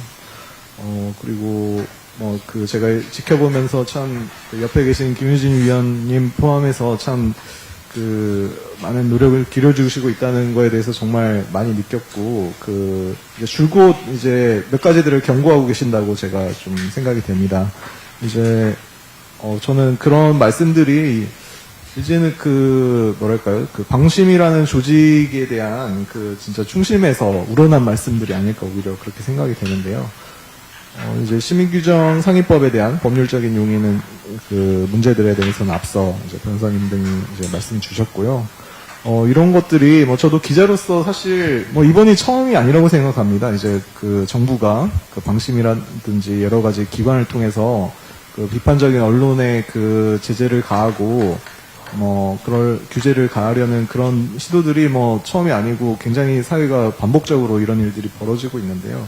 그때마다 저희 언론인으로서 바라보면은 항상 사회적 비용이 따릅니다. 거기 정말 터무니없이 많은 없었다면 오히려 더 수월하게 헤쳐나갔을 우리 상황들이 굉장히 어렵게 그리고 과정에서 정말 많은 사람들의 삶이 무너지고 언론인으로서의 명예가 무너지고 그리고 사회의 원칙이 무너지고 그리고 아까 제가 또 아프게 들었던 얘기 중에 가짜뉴스의 근본이 언론에 대한 신뢰 추락에서 비롯된다고 말씀하셨는데 그 상황도 결국 이런 불필요한 사회적 비용의 일환으로 발생하고 있는 면이 있다는 말씀을 드리고 싶습니다.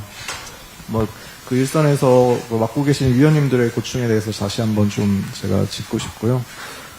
그럼에도 불구하고 방심위에서 이제 통신소위에서 뉴스타파 보도에 대해서 이제 서울시 통보라는 결정을 내렸습니다. 여기 대해서는 결이 있는 것 같습니다.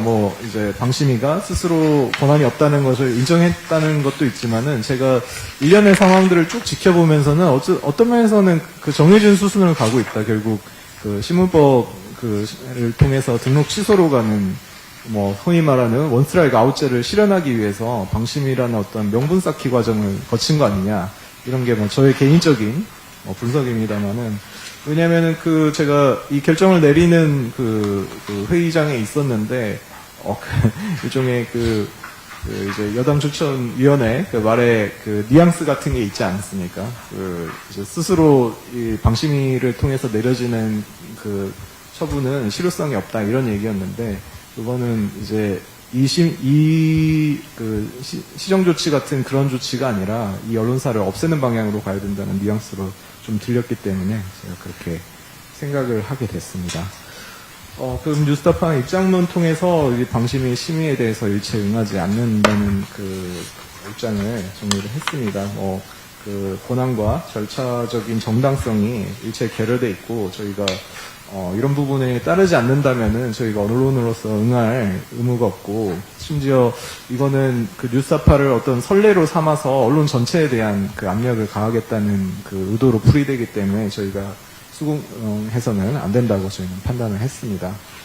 그래서 이제 아마 많은 분들이 궁금해 하실 수도 있을 것 같습니다. 되게 저희는 김만배 녹음 파일 보도라고 표현하고 있는데 여전히 굉장히 많은 언론과 세간에서는 이제 허위 인터뷰 보도라고 쓰고 있는데요. 저희는 사실 그 표현에도 문제가 있다고 생각해요. 인터뷰라 하면은 상호 동의 하에 보도를 전제로 한다는 그게 깔려 있는데 그거는 이제 최초에 애초에 뉴스타파에 대한 이제 검찰 수사가 개시됐을 때 어떤 정치권에서 잡은 프레임이었는데 지금 저희가 이미 많은 이 혼란스러운 상황에서 움직일 수 없는 사실이라고 할 수 있는 것들 여러 가지 제시했습니다. 이거 양자 간의 이제 사적 대화가 녹취된다는 사실을 저희가 이 부분에 대해서는 이견이 있기 힘들 것 같고요. 그리고 저희 거듭에서 저희가 좀 본질이라고 생각하는 부분은 당시 보도는 정당한 취재와 검증을 통해서 이루어졌다는 게 저희가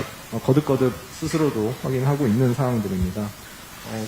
이제 당시에 많은 분들이 뉴스타파의 최초 보도를 통해서 부산저축은행 수사 무마 의혹이 제기됐다고 하지만 전혀 그렇지 않고요. 아마 김 의원님께서 지적하신 것처럼 1년 반이나 지난 사안이기 때문에 사람들이 오히려 왜곡된 진실로 믿는 이런 상황들이 벌어지고 있는데 전혀 그렇지 않았고 기존의 대선에서 핵심적으로 제기되어 있는 대장동 사건의 핵심 의혹 2가지 그거에 대한 이제 김만배 씨의 진술 2가지 부분이 다 들어가 있었습니다. 이것들을 또 뭐 커피를 누가 타줬네 논쟁으로 굉장히 뭐 희화시키는 경우도 있는데 뭐 그 보도 내용을 보면 전혀 그렇지 않고요. 그 이제 박모 검사가 커피를 타줬다는 사실이 보도에 적시돼 있습니다. 그럼에도 일종의 뭐 달을 가리키는데 손가락 보고 뭐라고 하는 그런 분위기인 거죠. 그 사안에 대해서 저희가 중대성을 판단하고 보도했던 사안이고요. 이런 부분에 대해서는 평가가 있을 수 있다고 생각합니다. 그리고 법적으로 저희가 대응해야 될 부분이 있다고 생각하고, 다만 그리고 모두에 말씀드려야 될 건데, 이제 신앙님 전 전문위원회 동거래 사실에 대해서는 뭐 저희가 앞서 사과한 바가 있습니다. 그 부분에 대해서는 저희가 이유를 불문하고, 저희가 언론 윤리에 위배된 부분이 있으면은 저희가 책임질 부분은 져야 된다고 생각하고 있고요. 뭐 다만 이런 사안들이 독자들의 저희가 지탄을 받을지언정 이런 검찰의 수사라든지 방심위의 무법적인 심의를 통해서 저희가 처분받아야 되는 사안은 아니라고 생각하고 있습니다. 그러니까 지금 뭐 상황에 대해서 말씀드리자면 여전히 오늘 나와 있지만은 여전히 진행형입니다. 검찰의 추가 강제 수사가 예정돼 있고요. 저희 이제 구성원들에 대한 참고인 조사라든지 압수수색 이런 부분들이 앞으로 벌어질 거라고 저희는 예측하고 준비 중에 있습니다. 그리고 이제 서울시에서도 오늘 관련된 입장문을 내놨는데 아마도 강경한 방향으로 진행될 것 같고, 등록 취소 심의위원회라는 구성도 저희가 좀 들여다봤는데 그 안에서도 뭐랄까요, 좀 정당성에 대한 문제는 저희가 유심히 좀 지켜봐야 할 것 같습니다. 그리고 무엇보다도 안타깝게 생각하는 건 이런 것들이 좀 반복적으로 언론의 자유를 후퇴시키는 이런 것들이 반복적으로 이루어지고 있고, 권력자의 의중에 의해서 우리 민주사회 시스템 전반이 후퇴하는 이런 일들이 너무도 쉽게 벌어지고 있다, 다시 반복되고 있다, 이런 것들에 대해서 너무 안타깝고요. 저는 이런 문제에 있어서는 좀 여야를 떠나서 좀 이루어졌으면 좋겠다는 생각을 하고 있고, 좀 결과적으로 좀 언론의 자유가 좀 두텁게 보장되어야 한다는 우리 사회의 합의에 이를 수 있도록, 여기 제가 방점을 찍고 싶은 거는 언론 스스로, 그리고 저를 포함한 뉴스타파를 포함한 언론인 스스로 먼저 노력하겠습니다. 그리고 그에 따르는 시민들의 언론에 대한 애정도 같이 따라왔으면 좋겠고요. 그걸 통해서 좀 사회적 합의에 이르는 과정이 있었으면 좋겠습니다. 자리 준비해주신 민원연, 노무현 재단, 그리고 기타 발제자분과 토론자분들의 말씀 등에 저는 이제 방심위 얘기를 들으시면서 되게 아프고 본인의 얘기처럼 느끼셨다고 김의원님께서 말씀해 주셨는데, 저도 그렇습니다. 저도 이렇게 많은 분들이 이 문제로 인해 고심하고 노력하고 계신다는 게 이유를 불문하고 저도 죄송스럽고 힘든 마음이 있는데요. 그런 부분에 있어서 결과적으로 이런 것들이 빛을 보는 것은 좋은 결과로 이어지는 거라고 생각하고, 뉴스타파는 지금껏 그래왔듯 계속 저희 자리에서 할 수 있는 바들을 이렇게 나가겠습니다. 감사합니다. 네, 감사합니다. 토론하시기 전에 당사자 언론이라고 말씀을 해주셨는데, 예, 토론에서도 이 내부 상황이라든지 대응을 어떻게 하고 계시는지, 또 이 사안에 대해서 어떻게 법적 검토를 하고 있는지까지도 좀 설명을 해 주신 것 같습니다. 저희 토론을 유승현 교수님께서 먼저 하시고, 예, 또 다음 토론 이어가겠습니다. 네, 한양대 유승현입니다. 앞에서 우리 발제해주신 송경재 교수님과 토론해주신 분들께서 워낙 많은 말씀과 내용들을 해주셔서 사실은 제가 어떤 지점에 좀 중점을 두고 말씀을 드려야 될지 좀 고민되어지는 지점이 좀 있는데요. 이제 송경재 교수님이 발표해 주신 그런 내용들을 중심으로 해서 저는 좀 앞에서 말씀해 주신 대로 그런 요번 이제 방심위의 가짜뉴스 심의와 관련된 그런 현실적인 문제와 그런 지금 어려움과 그리고 우리가 걱정하고 우려하는 부분에 대해서는 충분히 우리가 얘기할 수 있고, 지금까지 그런 부분들을 많은 말씀을 해주셨다고 생각을 합니다. 그래서 좀 저는 이제 학계나 그동안에 학계에서 논의되었던 부분이나 좀 대안을 위주로 좀 말씀을 드리면 어떨까 이렇게 생각을 좀 해봤고요. 우선 그 전에 이제 대안을 말씀드리기 전에 많은 뭐 문제 제기가 나오신 것 같아요. 그래서 그런 부분에 대해서 뭐 좀 한두 가지 정도는 우리가 좀 얘기를 하고 넘어갈 필요가 있다.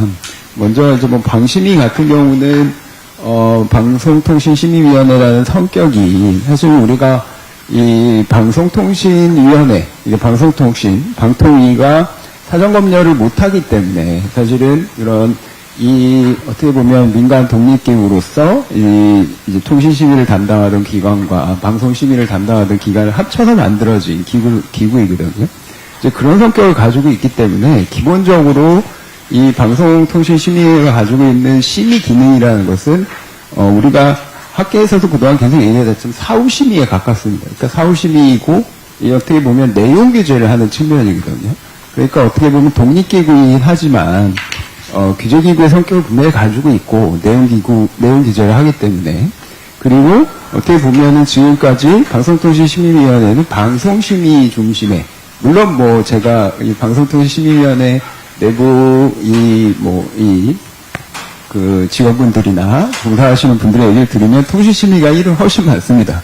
그래서 제가 과거에 이제 연구용역을 하면서 그 모니터링 센터를 가봤는데 엄청나게 많은 그 모니터링을 하시면서 고생을 하고 계시더라고요. 그러니까 그런 부분에서 보면 사실은 우리가 통신심의가 일은 많지만 사실은 방송심의라고 하는 부분, 그러니까 방송의 어떤 공공성 그리고 공적 책임을 그래도 우리가 이제 정부가 직접적으로 개입하지 않아도 관리 감독을 하겠다라는 측면이었고 통신심의 같은 경우에 사실 불법 유해 컨텐츠 아까 말씀해 주셨던 것처럼 그런 이 중점 두는 사안 자체가 좀 달랐습니다. 근데 이제 가짜뉴스 이번 사태처럼 가짜뉴스나 허위 조작 정보를 규제의 대상으로 삼지도 않았을 뿐더러 이 규제기구의 내용 규제라는 어떤 규제기구는 아니지만 내용 규제를 하고 있기 때문에 그런 부분은 굉장히 조심스럽게 이 얘기가 되어 왔던 부분이 있습니다. 그래서 앞에서 문제 제기해 주셨던 것처럼 방송통신심의위원회의 어떤 성격과 앞으로의 그런 어떤 제도적인 개선은 분명히 좀 필요하다는 부분이 보이고 학계에서도 그동안은 그런 부분들은 많이 지적을 해왔던 부분이기도 합니다. 그리고 또 하나는 이제 언론의 문제를 우리가 좀 생각해 봐야 될 것 같은데 이제 가짜뉴스라는 이름 자체가 아까 말씀하신 것처럼 2016년부터 시작돼서 계속 얘기가 되었기 때문에 그동안 이제 학계에서도 이 얘기를 안 한 건 아닙니다. 그러니까 가짜뉴스나 허위조작 정보에 대한 논의들은 굉장히 풍부하게 있어 왔고, 지난 정부도 마찬가지지만, 잘 아시겠지만 서울대에서도 팩트체크 센터라는 거 운영이 되어지고 있고, 그럼 물론 한계는 있습니다. 자유규제 성격을 가지고 있긴 하지만, 이 팩트체크를 하는 것이 언론사거든요. 이제 그런 부분들의 한계도 분명히 있고, 그리고 기억하실지 모르겠는데 시청자 미디어 재단, 방통위의 산하기관인 시청자 미디어 재단에서도 팩트체크 넷이 운영이 되었습니다. 물론 이걸 정부 들어서 폐지가 되긴 했지만, 그래서 이 가짜뉴스라고 하는 것이 문제가 되어지고, 이런 부분을 어떻게 우리가 이런 사회적으로, 이 민주사회에서 그런 어떤 문제성을 해결할 것에 대한 노력이 없었던 건 아닙니다. 근데 다만, 이제 학계에서도 그렇고, 그런 실질적으로 그런 가짜뉴스에 대해서 논의하는 과정에서 결론까지는 아니지만, 그런 어떻게 보면 하나의 방향성이라고 하는 부분은 가짜뉴스를 규정하기가 굉장히 어렵다. 이게 어떻게 보면 굉장히 포괄적이고 모호하다. 허위 조작 정보라고 우리가 부르는 것도 사실은 모호하다라는 결론이 났었거든요. 이제 결론까지는 아니지만 허위 조작 정보도 굉장히 위험성이 많다 이렇게 보여졌고, 특히나 언론이라고 하는 부분 자체도 언론 보도나 언론의 영역에서 논의되어지는 부분들을 규제의 대상이라던가 논의의 대상으로 삼는 것은 굉장히 위험하다라는 그런 논의들이 충분히 있어 왔습니다. 그렇기 때문에 이제 어떻게 보면 학계에서는 자꾸 결론이라는 말을 쓰는데, 이 결국에 논의의 초점이 자율규제 쪽에 맞춰졌었거든요. 그래서 자율규제 방향으로 가야 된다. 그러면서 이제 저 같은 경우에는 이제 완전한 자율규제보다는 조금 더 보완적인 대안이 좀 필요하다 이런 주장도 했던 부분인데, 그 과정에서 한 번도 언론이 이런 부분에 대해서 언론 종사자나 언론의 영역에서 이런 부분에 대해서 좀 깊이 있게 논의를 하시지는 않은 것 같습니다.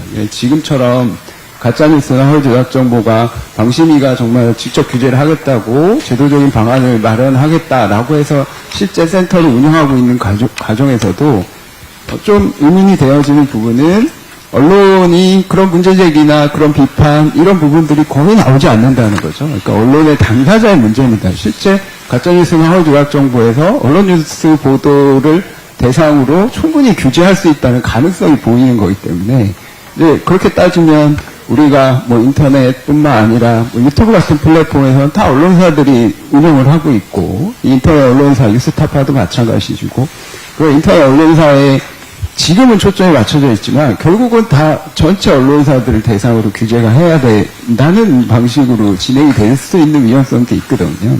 이제 그런 측면에서 이제 왜 언론이 문제 제기를 하지 않을 것인가 그런 부분에 대해서 생각을 해보면 사실 이제 언론이 구조적으로 굉장히 많은 문제점들을 가지고 있기 때문에 오히려 그런 부분에 있어서는 본인들의 문제를 인식을 못하는 게 아닌가 이런 생각이 듭니다. 그러니까 어뷰징의 문제 아니면 포털에 종속되어지면서 선정적인 기사를 했던 문제가 이제 언론 스스로가 그런 걸 좀 자초한 부분도 분명히 좀 있고 어뷰징의 문제뿐만 아니라 지금 포털에서 기사들의 문제들이 어떻게 보면은 지금 가짜뉴스나 허위 조작 정보라고 하는 부분에 있어서 이 책임성이 없다라고 생각할 수는 없고 그런 부분에서 보면은 언론이 이제 이런 우리가 지금 정말로 정말 위험성 위기가 닥쳐온 시기에 언론이 그런 부분에 대해서 좀 자성의 목소리가 좀 필요하지 않을까 다시 한번 검토를 해봐야 할 필요가 있다 이런 생각이 좀 들고요. 또 하나는 대안을 좀 말씀드리기 전에 이 플랫폼의 문제는 항상 얘기가 되어져야 될 것 같습니다. 가짜뉴스나 뭐 불법 유해 콘텐츠나 이런 부분에 있어서.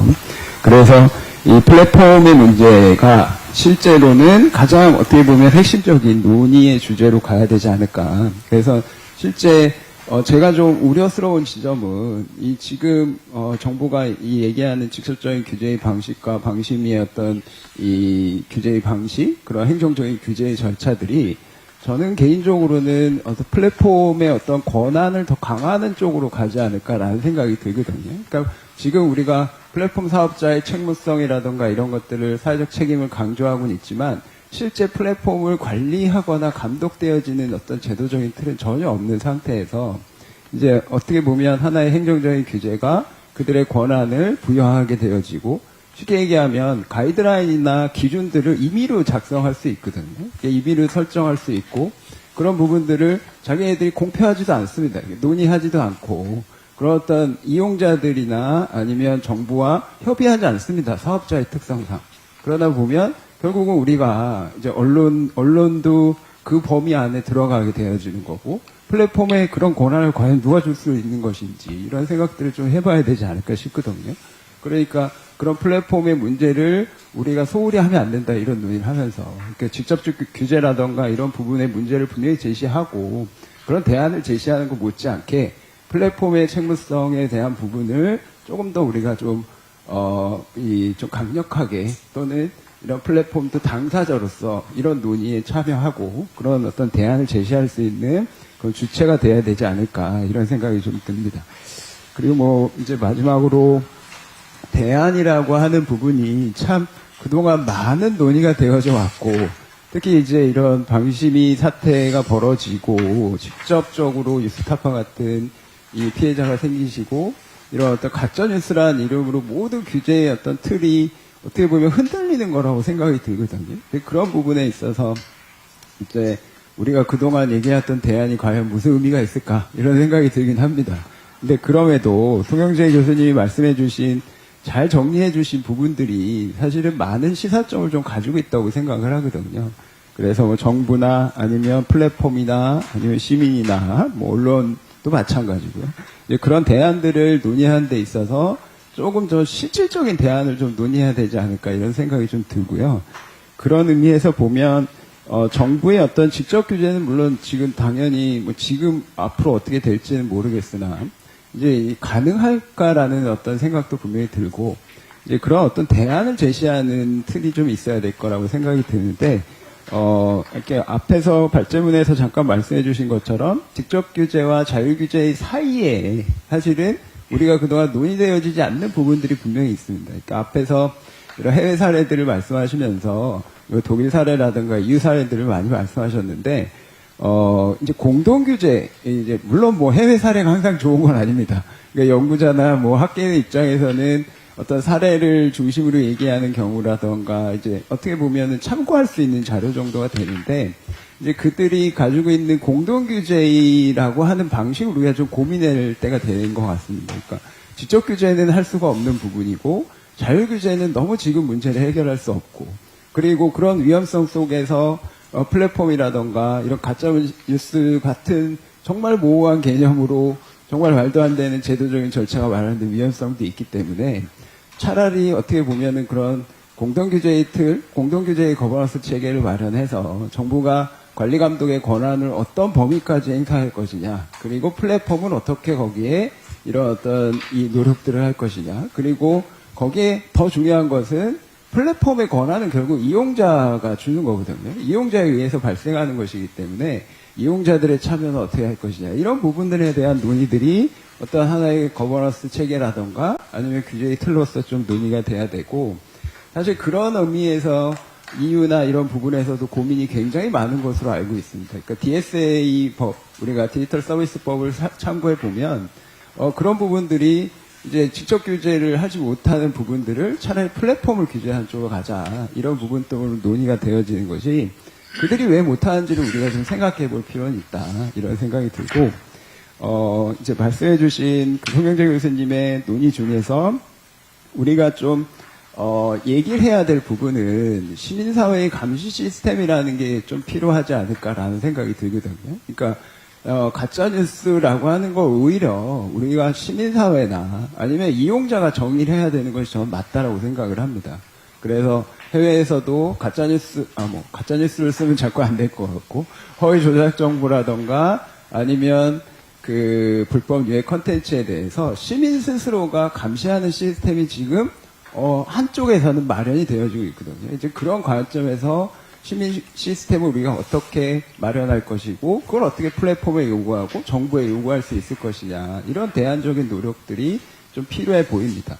앞으로 뭐 우리가 이 가짜뉴스의 범주가 언론을 포함해서 워낙 광고매가 갈 수도 있는 것이고, 심지어는 뭐 요새처럼 AI나 이런 것들을 활용해서 말씀하신 것처럼 잡히지 않는 그런 허위 조작 정보가 무분별하게 늘어나는 상황에서 사실은 시민의 역할이나 감시 시스템 자체가 반드시 필요한 그런 시기이지 않을까. 그래서 대안적인 그런 우리의 논의나 합의가 좀 필요하지 않을까, 그런 생각입니다.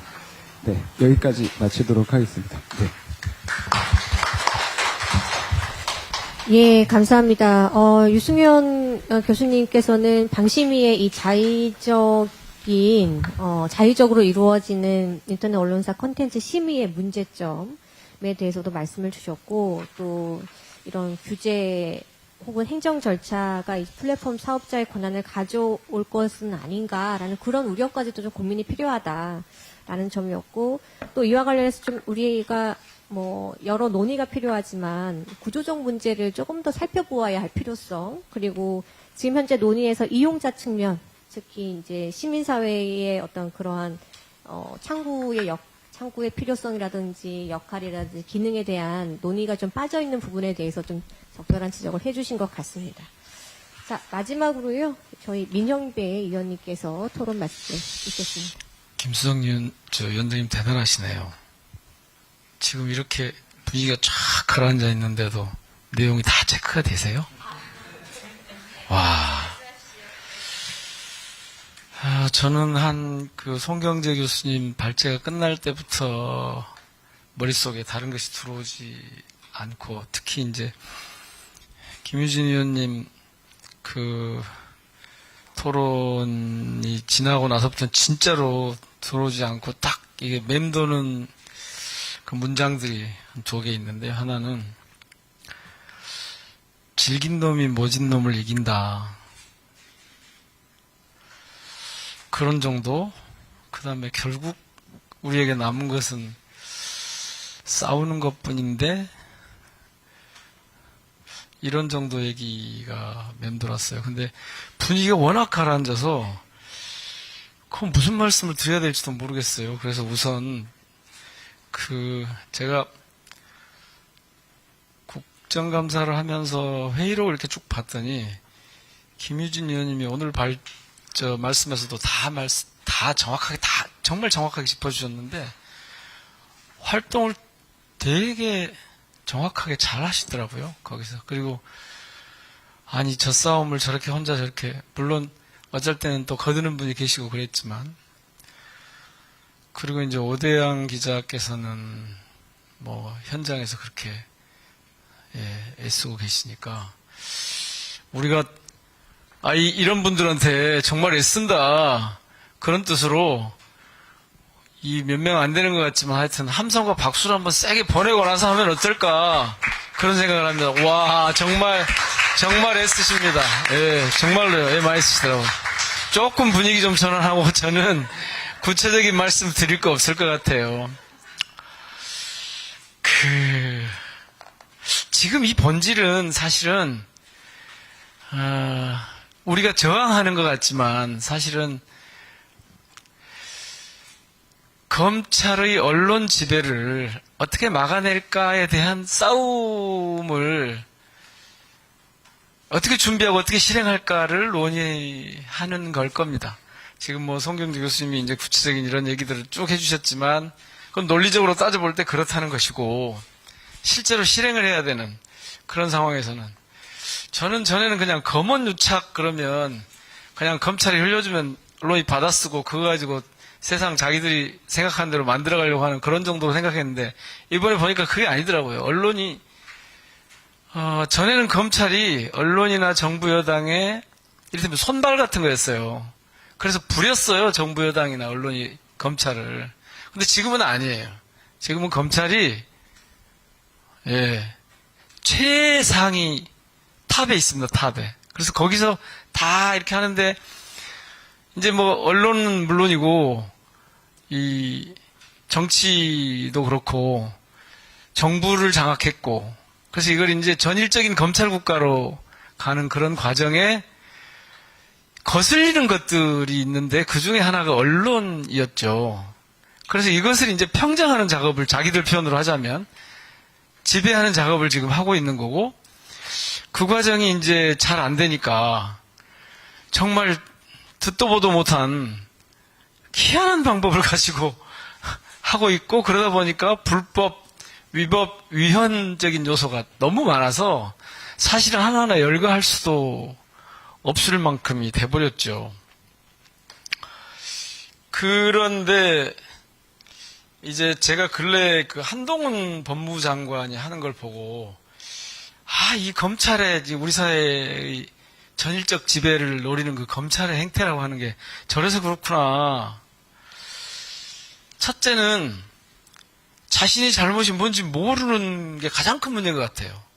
그러니까 국가 체계가 시민사회에서부터 너 그게 아니야 라고 아무리 얘기를 해도 그게 아니라는 거예요. 자기가 옳다는 거예요. 그러니까 확신범이에요. 박민, 유희림, 이동관 이런 분들이 제가 이렇게 쭉 무슨 인사청문회 국감을 하면서 보니까 완전히 확신범이에요. 그러니까 다른 세계에 살고 있어요.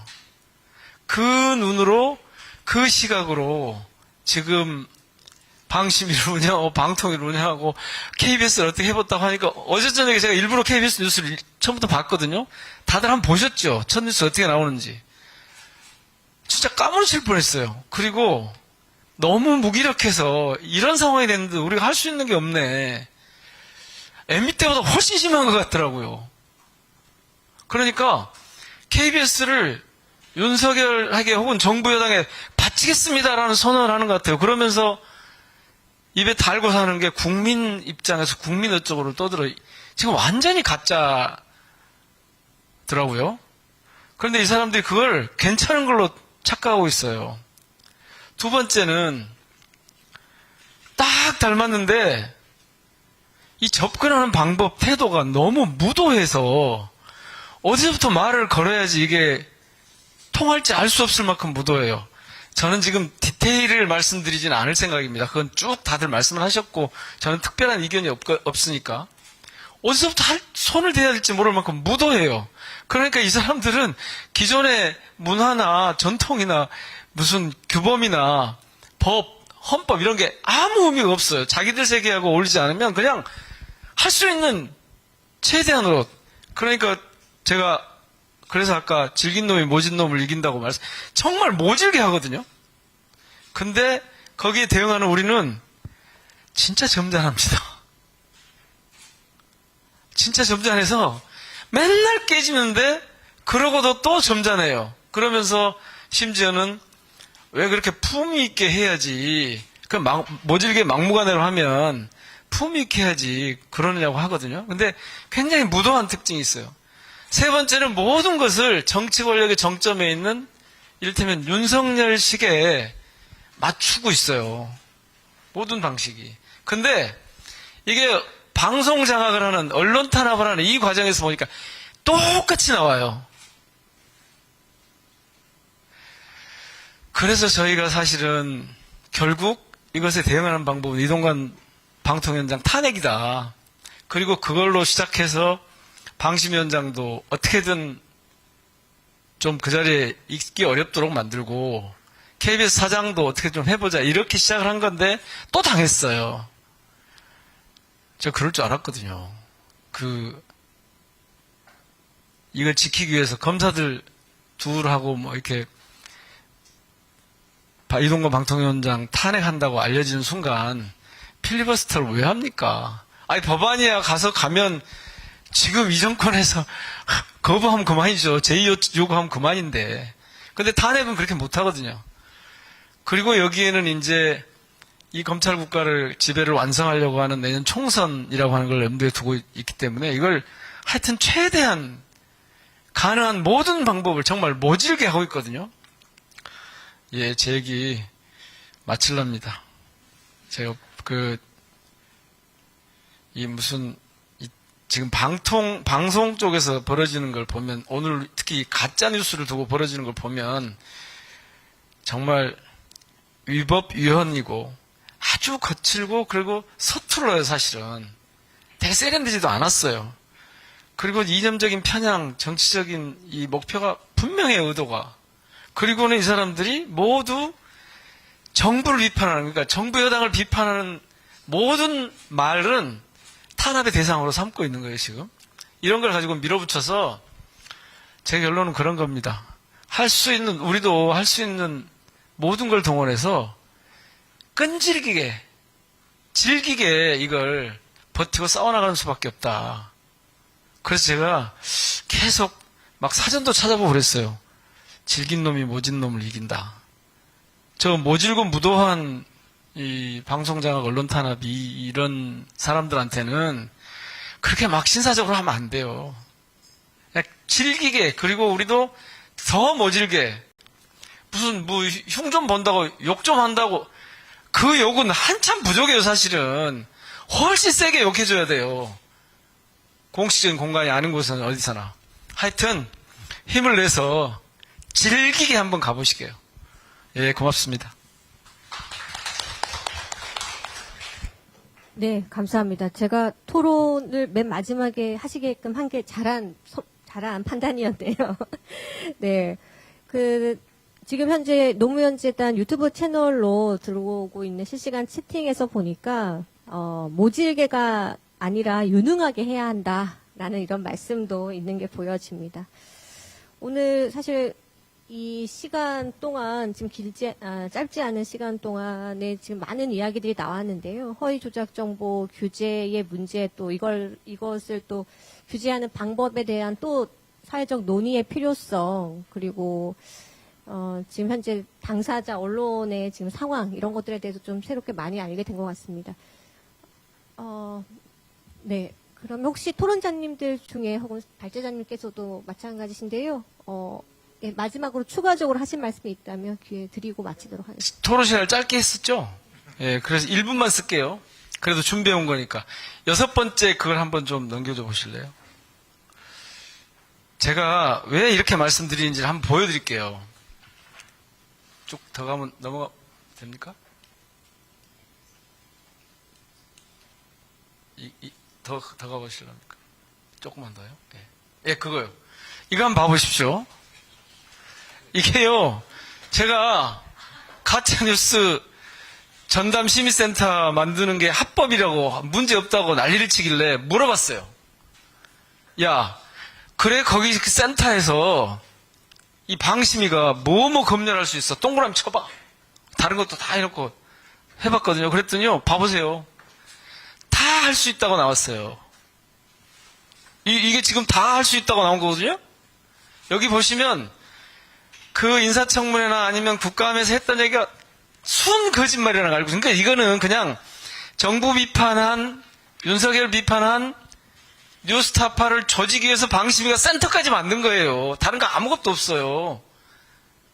지금 심의도 그 두 가지만 한 거 아니에요. 인터넷 뉴스하고 유튜브에 한 거, 요것만 한 거 아니에요. 뉴스타파가 한 것만. 그러니까 이거는 진짜 정말 우리 문명국가에서 상상할 수 없는 야만적인 이런 짓을 하는 거예요. 이게 가능하대요, 방심위가. 이대로 하면 조선일보를 폐간시켜야 돼요. 조선일보 그동안 해온 게 얼마나 많은지, 아까 말씀하신 그 심의 규정이나 정보통신망법이나 이런 데서 하면, 그리고 이걸 심의할 수 있다고 하면, 지금 기존에 있는 신문들 하나도 존재하면 안 돼요. 제가 보기에는 몇 안 담아요. 그러니까 이 사람들은 이렇게 확신범도 아주 근래에 본 가장 지독한 확신범들이에요. 제가 보기에는 나치 때보다 더 심한 확신범들인 것 같아요. 군사독재 때보다 더 심한 확신범들인 것 같아요. 그리고 이걸 아무렇지도 않게 얘기해요. KBS한테 노동 쪽이래요. 노동 쪽으로 편향돼 있대요. KBS한테 진보 쪽으로 편향돼 있대요. 그래서 제가 그렇게 말씀드렸어요. 아니, 당신이 오른쪽에 서 있으니까 가운데 서 있는 게 왼쪽으로 보이는 거다. 그걸 알아야 된다. 근데 소용없어요. 제가 한 가지만 더 해볼게요. 하나만, 1분만, 하나만 더. 뒤로 한번 더. 봐보세요. 저기, 신 국장님, 요새는 신 대표님?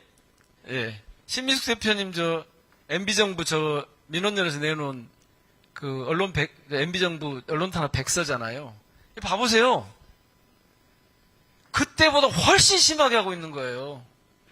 그리고 속도도 엄청 빠르게 하고 있고.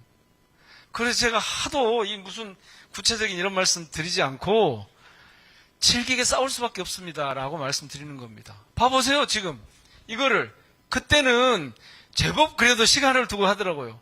세상에 KBS 사장이 딱 바뀐 지 두 번째 날부터, 첫날부터 두 번째 날까지 뉴스를 봐보니까 완전히 이때보다 훨씬 심해요. 그러니까 지금 우리는 대한민국 역사에서 한 번도 보지 못한, 문명 국가에서는 좀처럼 찾아보기 힘든 언론 탄압 국가에 살고 있습니다. 사실은 이미 검찰이 언론까지 이렇게 하려고, 검찰 정권이 이렇게 하려고 다 마음먹고 있어서, 그래서 제가 그냥 열내서 그렇게 좀 질기게 싸웁시다, 그 말씀 드린 겁니다. 좀 길었습니까? 죄송합니다. 예, 감사합니다. 오늘 발제해주신 손경재 교수님의 마지막 발언 듣고 정리를 해야 될 것 같습니다. 교수님.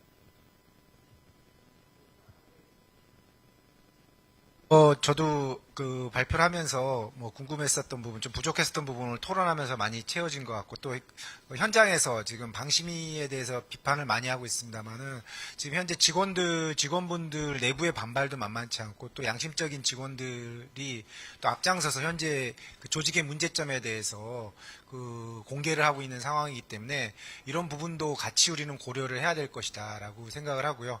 그리고 아까 유승현 교수님 지적하신 대로 그 해외에서는 지금 플랫폼 사업자에 대한 책임성을 강화하고 있는데, 이게 이제 자칫 그 시장 규제 형태로 갔을 때 아무도 규제하지 못한 또 다른 그 괴물이 될 수 있다라는 부분도 우리가 좀 주목해야 될 부분인 것 같습니다. 그래서 사실은 그 인터넷 정보에 대한 규제라고 하는 것 자체가 어렵기 때문에 이게 다각적인 노력과 고민이 필요한데, 우리는 좀 너무 쉽게 말 그대로 정말 방송하고 통신하고 묶어서 심의하겠다는 발상 자체가 보니까 너무 쉽게 접근했다는 것이죠, 사실은. 그러다 보니까 그 과거를 오히려 회귀하는 것이 아니라 아예 과거로 미래에 대한 전망도 없는 것 아닌가라는 생각을 했습니다. 오늘 이런 2023 민주주의 랩 컨퍼런스에서 마지막으로 말씀드린다면, 정말 민주주의의 퇴행은 멀리 있는 것이 아니라 가장 가까운 데 있다. 그리스의 고대 아테네 민주주의가 가장 꽃을 피우는 페리클레스가 죽은 다음 날부터 고대 아테네 민주주의는 퇴행하기 시작했거든요. 이렇듯이 우리는 그동안 1987년 이래로 너무 민주주의의 강화와 공고화에 대해서 좀 자만하지 않았나. 항상 깨어있고 항상 노력하는 우리 시민들을 믿고 여전히 민주주의에 대한 갈망을 계속 가져야지만이 이런 독재로 회귀하려고 하는, 언론 표현의 자유를 훼손하려고 하는 그런 어떤 시도를 극복할 수 있지 않을까, 이런 생각입니다. 네, 감사합니다. 네네네. 이 상황이 오는 데까지 죄송합니다. 이 말씀 드려야 되는데 잊어버렸습니다. 예, 감사합니다. 손경재 교수님의 발제문에 이런 내용이 있더라고요. 우리 사회에서 합리적인 토론과 합의가 우선되어야 할 필요성이 있다. 오늘 여기 함께 자리하신 선생님들께서 모두 공통적으로 말씀하신 내용 중에 건강한 민주주의를 위한 그런 민주적 절차에 따른 합의와 또 법적 절차를 좀 설계할 필요성이 있다라는 부분을 항상 강조를 해주신 것 같습니다. 그런 부분이 이번 세션에서, 이번 토론회에서 이걸 지켜보고 계시는 시민들께도 잘 전달되었기를 바라봅니다. 네, 이것으로 오늘 세미나를 마치도록 하겠습니다. 감사합니다.